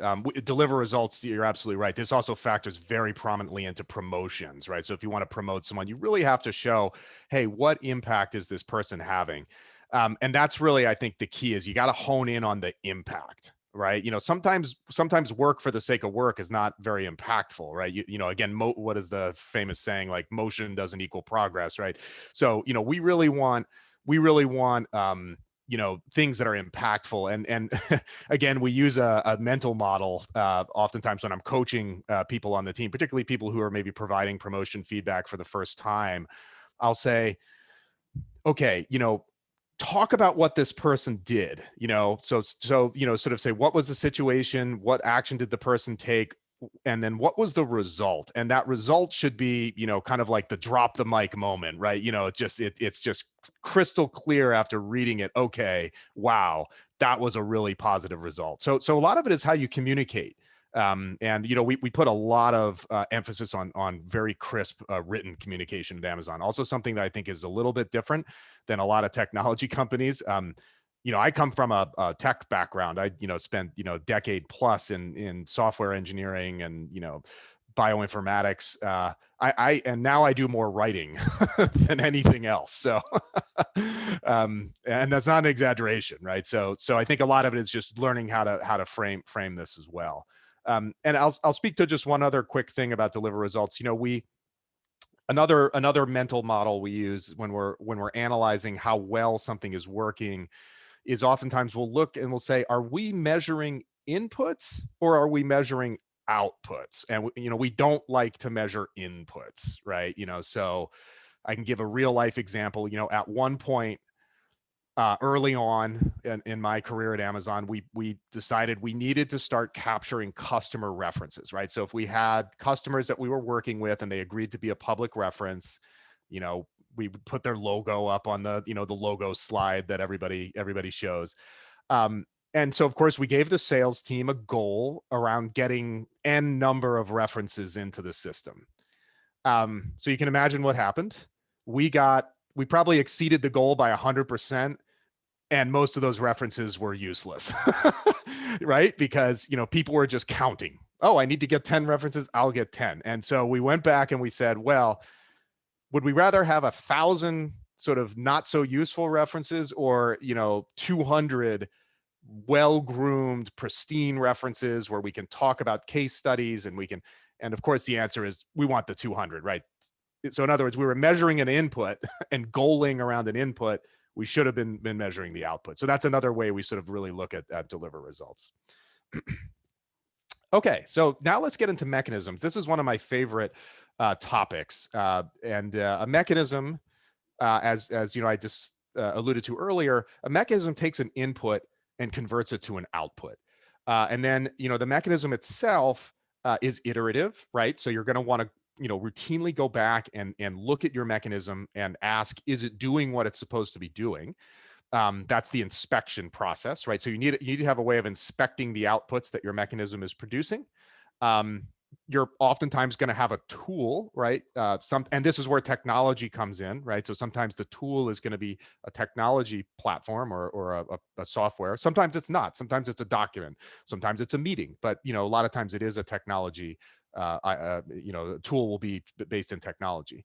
And then you need to drive adoption. And this is where that notion of the organizational levers that I've been talking about comes in, right? So adoption would be, can we use this mechanism to, look for flywheel effects, right? So you're saying, you're going to drive adoption by sort of using this mental model of, okay, let's look, as we examine the inputs and the outputs here, are we seeing flywheels?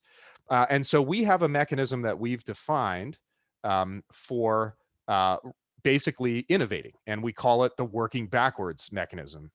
And this is where the rubber meets the road, right? This is where we actually take feedback that we're getting from customers and capture it in a way that we can, innovate on their behalf. And we call it the PRFAQ, right? So it stands for Press Release Frequently Asked Questions. And if you look at the little diagram on the side here, you can see it starts with the customer, right? So we're always listening to customers. Customers are giving us all this great feedback. What we will actually do is we will first write a press release. So what we do is we put ourselves in the shoes of, our future self of what this product is on the day that it's announced to the world, right? So we sort of fast forward in time and we say, okay, when we announce this to the world through a press release, what is it we want to say to the world about this product? And then we pair that with the frequently asked questions, right? So we try and anticipate the types of questions that customers will ask about the product. And sometimes the questions are very simple things like, how much is it going to cost? How will I get support for this? What part of the world will this be available in? Other times the questions may be sort of more specific to the product itself. And then, and this, I confess this last part where we would, write a user manual, that I don't see that a lot, honestly, in AWS. It comes up a little bit, but we're since we're launching these cloud services, mostly we're focused on press releases and frequently asked questions. But yes, if you were building something like a device, like say the Amazon Alexa, then you might want to have a manual or a mock-up of a manual that sort of describes in a little bit more detail what the thing does. And we use this across the company, right? If you have an idea that you want to see implemented, this is the process you're going to use. And again, Jeff Bezos famously says, there's no requirement to use this process, but if you use something else, it better work better than this process. So it's kind of a very tall order to, insert something new and claim that it's going to work better. So some of the questions that you have on the frequently asked questions seem very simple at first, like who is the customer, right? I see this a lot. I've reviewed a lot of these in AWS, and there's a temptation to just sort of answer this with a very easy answer, like, oh, the customer is anybody who wants to use cloud computing. But you'll realize as you review these, that's an extremely unsatisfying answer because there's lots of different customers that use cloud computing, and those customers have different needs. And so really what you want to do is figure out, well, who is the customer for my product, right? Is it, in cloud computing, is it going to be a DevOps engineer, or is it going to be a software engineer? Is it going to be an IT manager, right? There's a lot of different sort of personas that you need to think about. And same thing's true for the consumer business, right? Who are you targeting, right? Are you targeting someone who's trying to, a working parent who's trying to make their life more efficient and needs online grocery delivery? Or are you targeting someone who likes to shop when they're sitting on the couch watching football on a Sunday, right? Those are two very different customer personas. And so this question sort of forces you to think about it a little bit more deeply. Here's some other examples of questions. There was one on here that oh yes, that fourth bullet. That one is also a very hard one in my experience. How do you know what your customers need or want? Again, you might have a whole bunch of anecdotal evidence, but sometimes anecdotal evidence doesn't tell you the whole story. We do like customer anecdotes. I'll be very clear. And in fact, we sort of have again, our culture at Amazon is if your metrics, if your key performance indicators are in tension with anecdotes that you're hearing from customers, take what the customers are telling you. So, we don't want to have a culture where we're saying, yeah, but the sales figures all look good. So, we're doing it. We wouldn't have good sales if the customers weren't happy. So yeah, we really like customer anecdotes, but sometimes you want to have some hard, more quantitative data as well. Oh, it's important to call out, in practice, right, you're going to have FAQ questions that are public facing, right? So this is what the customers of your service or product are going to ask you. But we have internal FAQs as well. This is where you have to anticipate what senior leadership is going to ask. Again, look at question 4. That's another one that I've found is very hard to answer sometimes. What other options did we consider and reject, right? So in other words, ideas are cheap. You may say, hey, I've got this great idea, and it actually may be a decent idea, but who knows? Maybe it's been proposed before. Maybe we've gone through this before. So you really want to make sure you're thinking, have we gone down this road? Is this a sort of a repeat of something we've done already? I'll talk a little bit about that number 6, one-way doors, in a few slides. That's another sort of mental model we use for decision making. But it's also an interesting sort of question. So the point here is really, we have to have these public-facing FAQ questions and then these internal ones as well. And the way that we do this, at least prior to everything being virtual due to the COVID pandemic, was you would actually schedule a doc review meeting, and it would be on site in a conference room, and you actually print out your PR FAQ. So you can send it electronically, but when you go into the doc review meeting, you want to have it all printed out. And there's a big jar of red pens on the table. And then everybody sits down and they sit in silence and they read your document. And all you hear is them furiously scribbling notes on your document. You know, I oftentimes equate the feeling to like, you know, a third grader getting their first book report back from a teacher and seeing lots of red ink all over it. And we do this for a reason, right? We print out the documents because we want people to focus on the idea itself. There's too many distractions if you're reading something online. And we want them to engage with it. That's, you know, so the idea is not to just, you know, rip the document apart. It's really put your notes in it, right? You know, we want people to engage with it. And then at the end of those meetings, you know, the author takes all of the feedback and, you know, you go back and you iterate, right? You incorporate the feedback. And, you know, there's some very famous stories. I think Andy Jassy, who currently runs AWS, but will actually be taking over as CEO of all of Amazon in the third quarter of this year. I think he had to send the original AWS, the cloud computing PRFAQ through like 30 revisions or something crazy like that. I mean, it takes a lot of effort to you know, especially if it's a big idea, to get these over the finish line. And that's another thing that I've learned here is that I think there's this belief that sometimes these ideas just spring forth from someone's mind fully formed, and you know, they're just ready to go. And I'd say it's the exact opposite. Innovation is almost something where most of what it is just brute force hard work. It's just refining and refining and refining.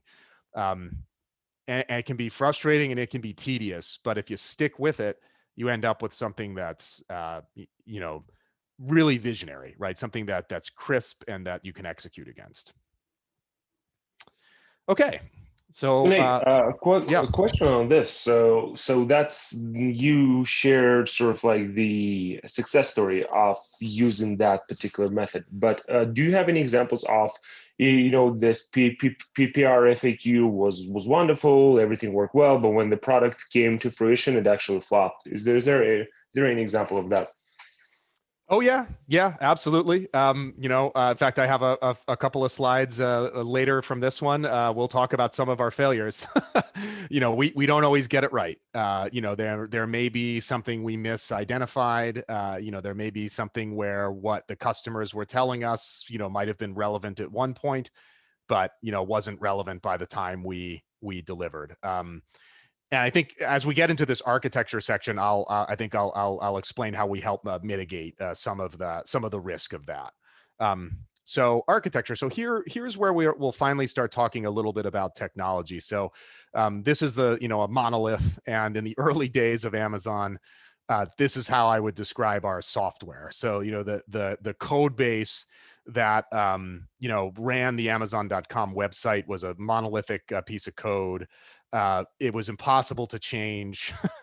If you made a change in one part of the code, you would break something else. So back in about 2003, 2004, we switched to a new architecture called microservices, right? So microservices are, you know, if you think of, say, an e-commerce platform, instead of having a single piece of code that shows you your past purchases, recommended items that are being recommended, the shopping cart, the stuff you just searched for, you decompose that into a bunch of different little services, right? So you have the recommendation service, which is going to serve up the recommendations for you. You have the shopping cart service, which is going to allow you to put items in and out of your shopping cart. You have the shipping service, which is going to compute your shipping costs and allow you to select, whether or not you want prime shipping.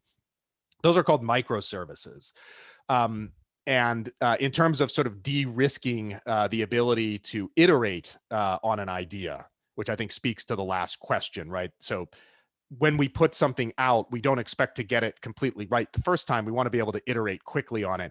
You can do that a lot more easily with this microservices architecture because you only change the services that you have to. The others stay the same. And this really is what gave rise to Amazon Web Services, right? This is exactly how cloud services work, right? So, you know, for example, if I need a database, I can go to a database service, and that service exists independently of the service that provides security, right? So they can change on their own pace, and you don't have to worry about one breaking the other. And so this diagram you see here is actually, it looks kind of like a virus, I think, is actually a diagram of our, all of these microservices that we have. And I think we're doing, I forget what the exact number is, but it's something like 50 million deployments a month, something crazy like that. Or actually,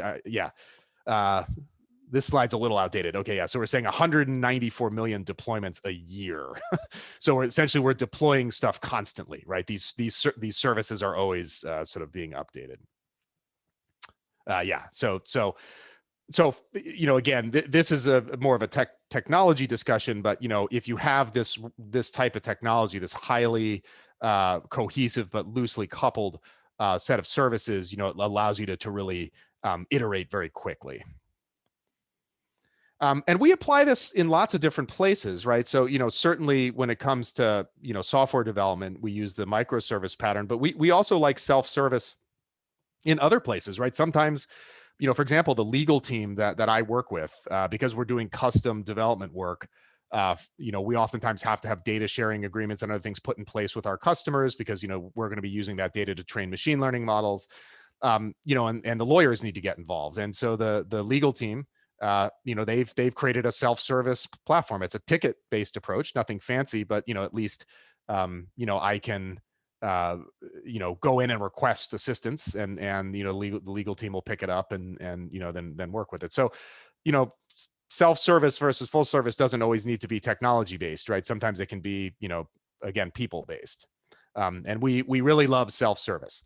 Now it has an impact that, if you're a new employee, because everything is self-service, it can be a bit difficult to navigate everything that you need, like even just figuring out, hey, how do I order business cards, right? It's a lot of tribal knowledge gets built in. So it's not without a cost, but at the same time, I think it allows you to scale quite a bit more. And when we talk about self-service in terms of technology, this is the AWS platform.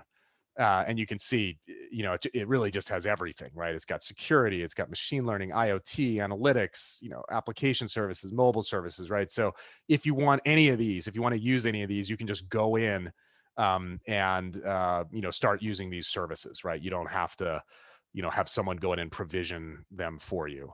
And so we've sort of taken this idea of self-service to the extreme as it pertains to IT infrastructure with cloud computing. Okay, and so with that, we get down to our final pillar here, which is organization. And so, like I said earlier, we like small teams. We like to push decision-making out to the edge, so to speak. So in other words, we feel like the teams that are, delivering a service or working on a product are the closest to that product. And so as a result, they should own the decision-making around it. It doesn't mean they make decisions in a vacuum. It just means, they're closest to it. And so we have a little mnemonic device we use to sort of size our teams, which is 2 pizza team. So, we don't want teams that are larger than being able to be fed by 2 pizzas at lunch. So that's the general idea. And I've had some teams of recent college graduates, and I can tell you, like, even 5 recent college grads can wolf down 2 pizzas easily. So, so again, it's a little subjective here, but in practice, we sort of don't want any manager to have more than about 8 or 9 direct reports. Once you get more than that, it gets very difficult, to really keep a handle on what the team is doing. And again, as it pertains to software development in particular, you own and run what you build, right? So we have a culture where, if you build a service and you don't want to be woken up, at 2 a.m. Because the service is going down and your pager's going off, you better build in that resiliency to the service. You better build in, whatever telemetry you need so that you can anticipate those problems before they happen. So it's a different culture than a lot of, I think, traditional software cultures, and particularly software cultures that I used to work in, where, you have product development and they develop something and then they throw it over the fence and then the operations team kind of takes ownership of it. We've blended the two together. If you build it, you run it. We like to experiment, right? And this is where we'll get into this one-way door concept that I pointed out earlier. So, we want people to try things, right? Again, and I think to the gentleman who asked a question about what, where have we gotten things wrong in the past? Well, we get things wrong all the time. But one thing that we do is we experiment, right? So we try to you want to fail often and you want to fail quickly, right? So experiment frequently because the longer it takes for that failure mode for you to discover those failure modes, the more expensive that failure is. So we want people to experiment, and one of the ways that we can sort of assess the risk of doing an experiment is this again, this sort of mental model of, is it a one-way door experiment or a two-way door experiment, right? So a one-way door decision might be like deciding to invest in I don't know, 9,000 kilometers of undersea internet fiber cable that's going to connect, Japan to California, right? You probably want to think through that decision a bit more than deciding whether or not changing the login location of the login button on a screen is worth doing, right? The first one is a one-way door. Once you've committed to it, it's going to be very hard to undo that decision. But what we have found is that most decisions on a day-to-day basis are two-way doors, right? You can try something. If it doesn't work, you can go back out the door. So again, we use this, right? If we're unsure, right? If we're thinking, I'm sensing there's a little bit of risk in this, we'll start to ask ourselves, is this, would we describe this as a one-way door decision or a two-way door decision? And this applies to everything, right? Sometimes maybe even promoting someone is a one-way door decision, right? Once you've promoted someone, especially if they're being promoted to a higher level, it's like the cost of getting that wrong is very high. So, you might want to, you might require more data, you might require more discussion. So again, this is, we use these all the time in meetings and discussions to just determine, is this, should we be doing this or not? And back to another quote here, this time in the 2015 shareholders letter,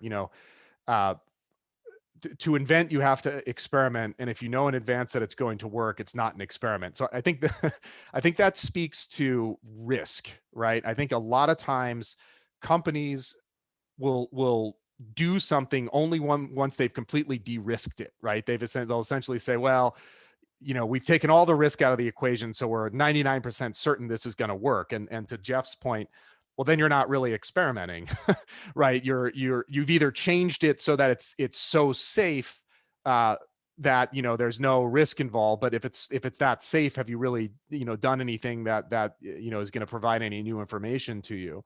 Or maybe you're just being too safe, right? So you have to be willing to fail.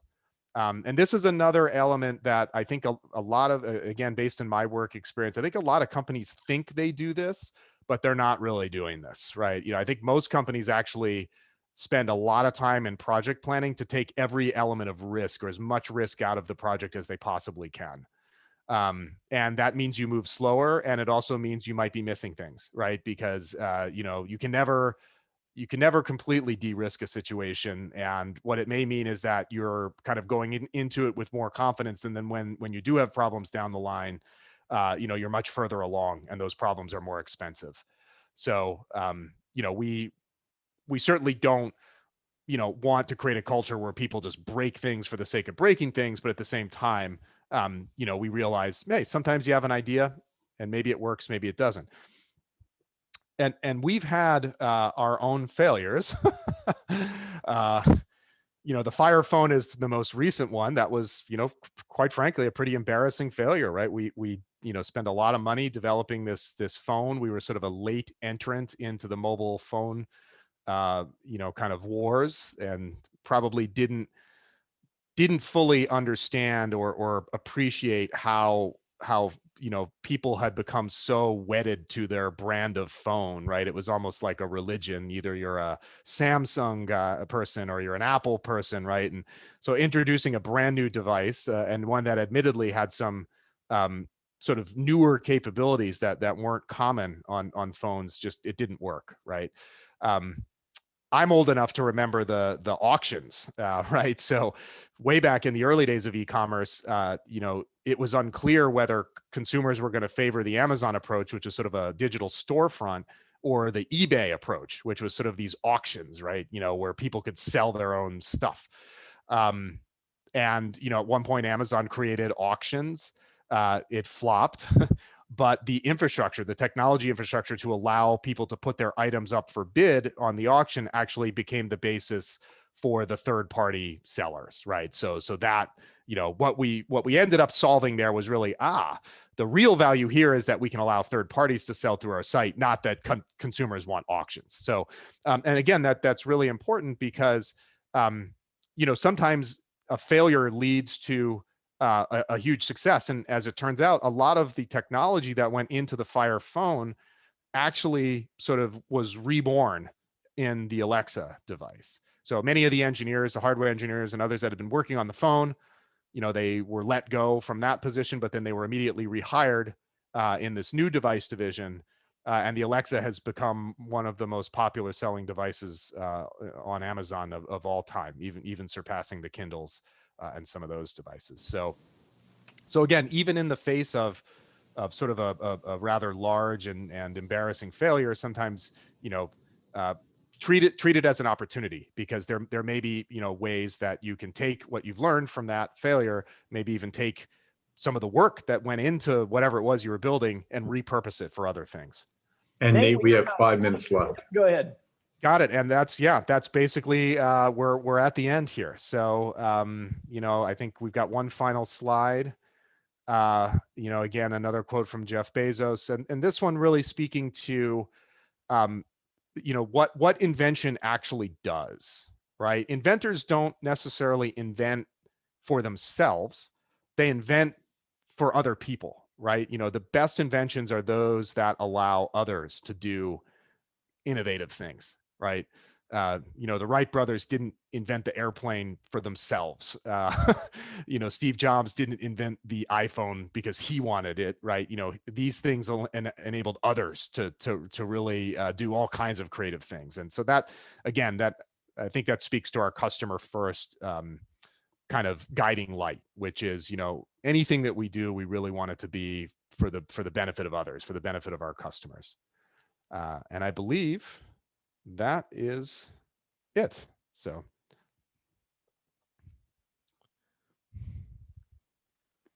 I have 2 questions if there is time. Sure. The first one related to the experimenting culture. And do you experiment internally or externally? Because sometimes we are afraid, or you are very cautious of experimenting externally to our customers, and we are afraid of any customer impact. So do you allow the employees to experiment even with the external customers, or how you control this process to not affect the customer experience? Yeah, a great question. So yeah, certainly, we wouldn't want to go in and make some, wide scale change to some key part of the website, for example, or the app, right? So, if you're used to clicking on the upper right-hand corner to see where your shopping cart items is, if someone just decides one day, hey, I'm going to move this to the bottom left, we probably wouldn't just enable them to go in and do that. But, we would certainly maybe run some A/B tests, right? We do a lot of sort of those types of experiments where we make changes, and then, we deploy those changes so that like 5% of the requests coming in will see the change. The other 95 will see the old one. We do a lot of preview stuff too, right? We're always asking, especially at AWS, we're always asking customers, who we feel like are the types of customers that we're targeting for that particular service. And remember, one of those PRFAQ questions was, who are my customers? So, we'll answer that question, and then we'll say, okay, we've got 3 or 4 kind of customers that we feel like will give us really valuable input about this new service we're developing. And so we'll offer sometimes like a private preview, right? We'll ask them if they want to join the preview, and then, we get data from them. And, we've uncovered problems with that.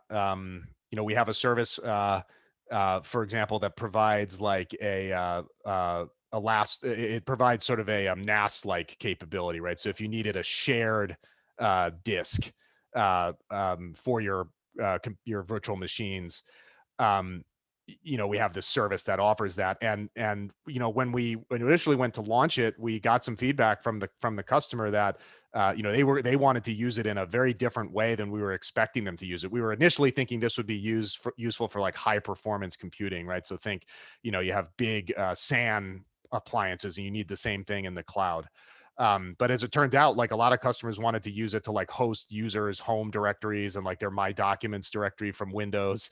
And the service was not really built for that. And yeah, we ended up delaying the launch of the service simply because it was not doing what customers were saying it needed it to do. So yeah, we try and experiment as much as possible. And yeah, certainly you have to be careful about breaking something for the customer. But we have ways of dribbling those changes out in sort of small fashion so that we're minimizing the blast ratio or blast radius of any one change. Very interesting. Okay, and one more question, please, regarding we always face the buy versus build strategy, and recently even Vodafone is transforming into building our own platforms instead of relying on external suppliers. So, for example, when you mentioned the microservices, one strategy was simply to adopt the existing mature platforms like OpenShift or Tanzu from VMware or so on, or Amazon always build its own technologies? Yeah, it depends, right? For core infrastructural things like microservices, obviously we have our own platforms, right? So we don't typically use commercial vendors for that. But in the software engineering organization, you'll find it, right? There's a whole suite of sort of software development productivity tools, right? Like we don't necessarily require everyone to use our own in-house IDE, right? People can use third-party IDEs. I would say now that I've been there for 7 years, though, to really answer your question, yeah, we very strongly favor build over buy.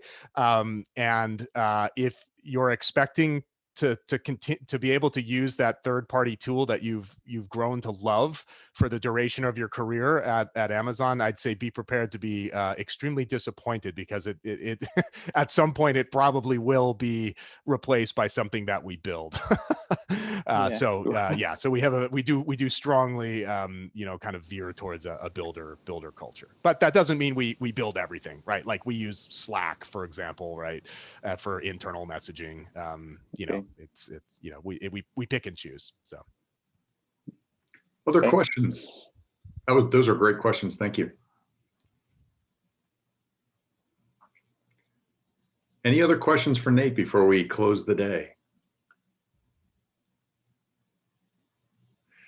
Nate, I got to say, with Clemson as well, I've engaged with your colleagues at Amazon, both web services and on the other side, and that was probably the best presentation of Amazon's capabilities and culture that I've ever seen. So I really appreciate your time today. All the way back to 2018, I've been talking to Amazon, and that was just the best. And thank you so much for your time and sharing your products with the team at Vodafone Egypt, because we're thinking about what it takes to bring Vodafone Egypt to the next level in their market in the Middle East. So really, really thank you so much. Yeah, my pleasure. Like I said at the beginning, this is one of my favorite talks to give. I think it really captures kind of the essence of what we do. So glad you found it interesting. Yeah, it inspired Clemson, and that takes a lot to do. So that's an outstanding mark for your day. All right. All right. No, thank you. Good to know. All right. Well, thanks, everybody. Thank you. Take care. Okay. Thank you, Mark. Thank you. Thank you, guys. So for Vodafone Egypt, let's close our day and think just for a couple of minutes about where we're going to be together. And if I didn't say hello to you because you came in late, again, hello, Happy New Year. It's Chris. And, this is just a great way to start my day working with you guys. And we're excited, Clemson and I, about what's going to happen on Thursday. The first thing I would say is, I know there's only 3 of you here. Inspire your colleagues to get energized about Thursday. On Thursday, we are going to come back together and we're going to give you a full 30 to 40 minutes to work as a team to develop your ideas around these innovative projects that we've been working on for a while now. It's really going to be a spark. It's a day to energize the team and a day to get moving forward on all the things you've heard today. The second thing is we're going to start on time because your time is precious. That'll give you at least 30 to 40 minutes to work. That gives us, Clemson and I, some time to talk with you. And then each of the teams will share their project progress and really share, collaborate with the other teams. That's the most important output of the first half of Thursday. And then we're going to pause, take a long break, and we'll have a speaker after that on Thursday. So thank you for all of you for your engagement, the magnificent questions. Those are hard. This is a hard thing to do. And that presentation really gave me a lot of inspiration about how to innovate going forward. And I want to thank Blas again for being a master behind the scenes, organizing all this. And Mumtaz, it's been a great day. I hope you have a great rest of your day. Clemson, any final thoughts before we close? Yeah, if you could get with your team and reinforce the two speakers we're going to have next week after we do our projects are Peter Coffey and Brian Solis from Salesforce. Yep. And I had the opportunity to speak with them yesterday. They're going to have some really insightful business-oriented process discussions for you. You really don't want to miss. So these guys are premier insight and thought leaders. Peter Coffey is one of the people who created Salesforce, and he created their entire business process. He's a guy you don't want to miss. So we're going to have a real good time on Thursday. Lots going to be happening. Please inform your group, and we look forward to seeing you then. That's it, Chris. Masalama. Thank you for everybody. Enjoy the rest of your day. Thank you all. Thank you. Everybody. Thanks a lot. Take care. Bye.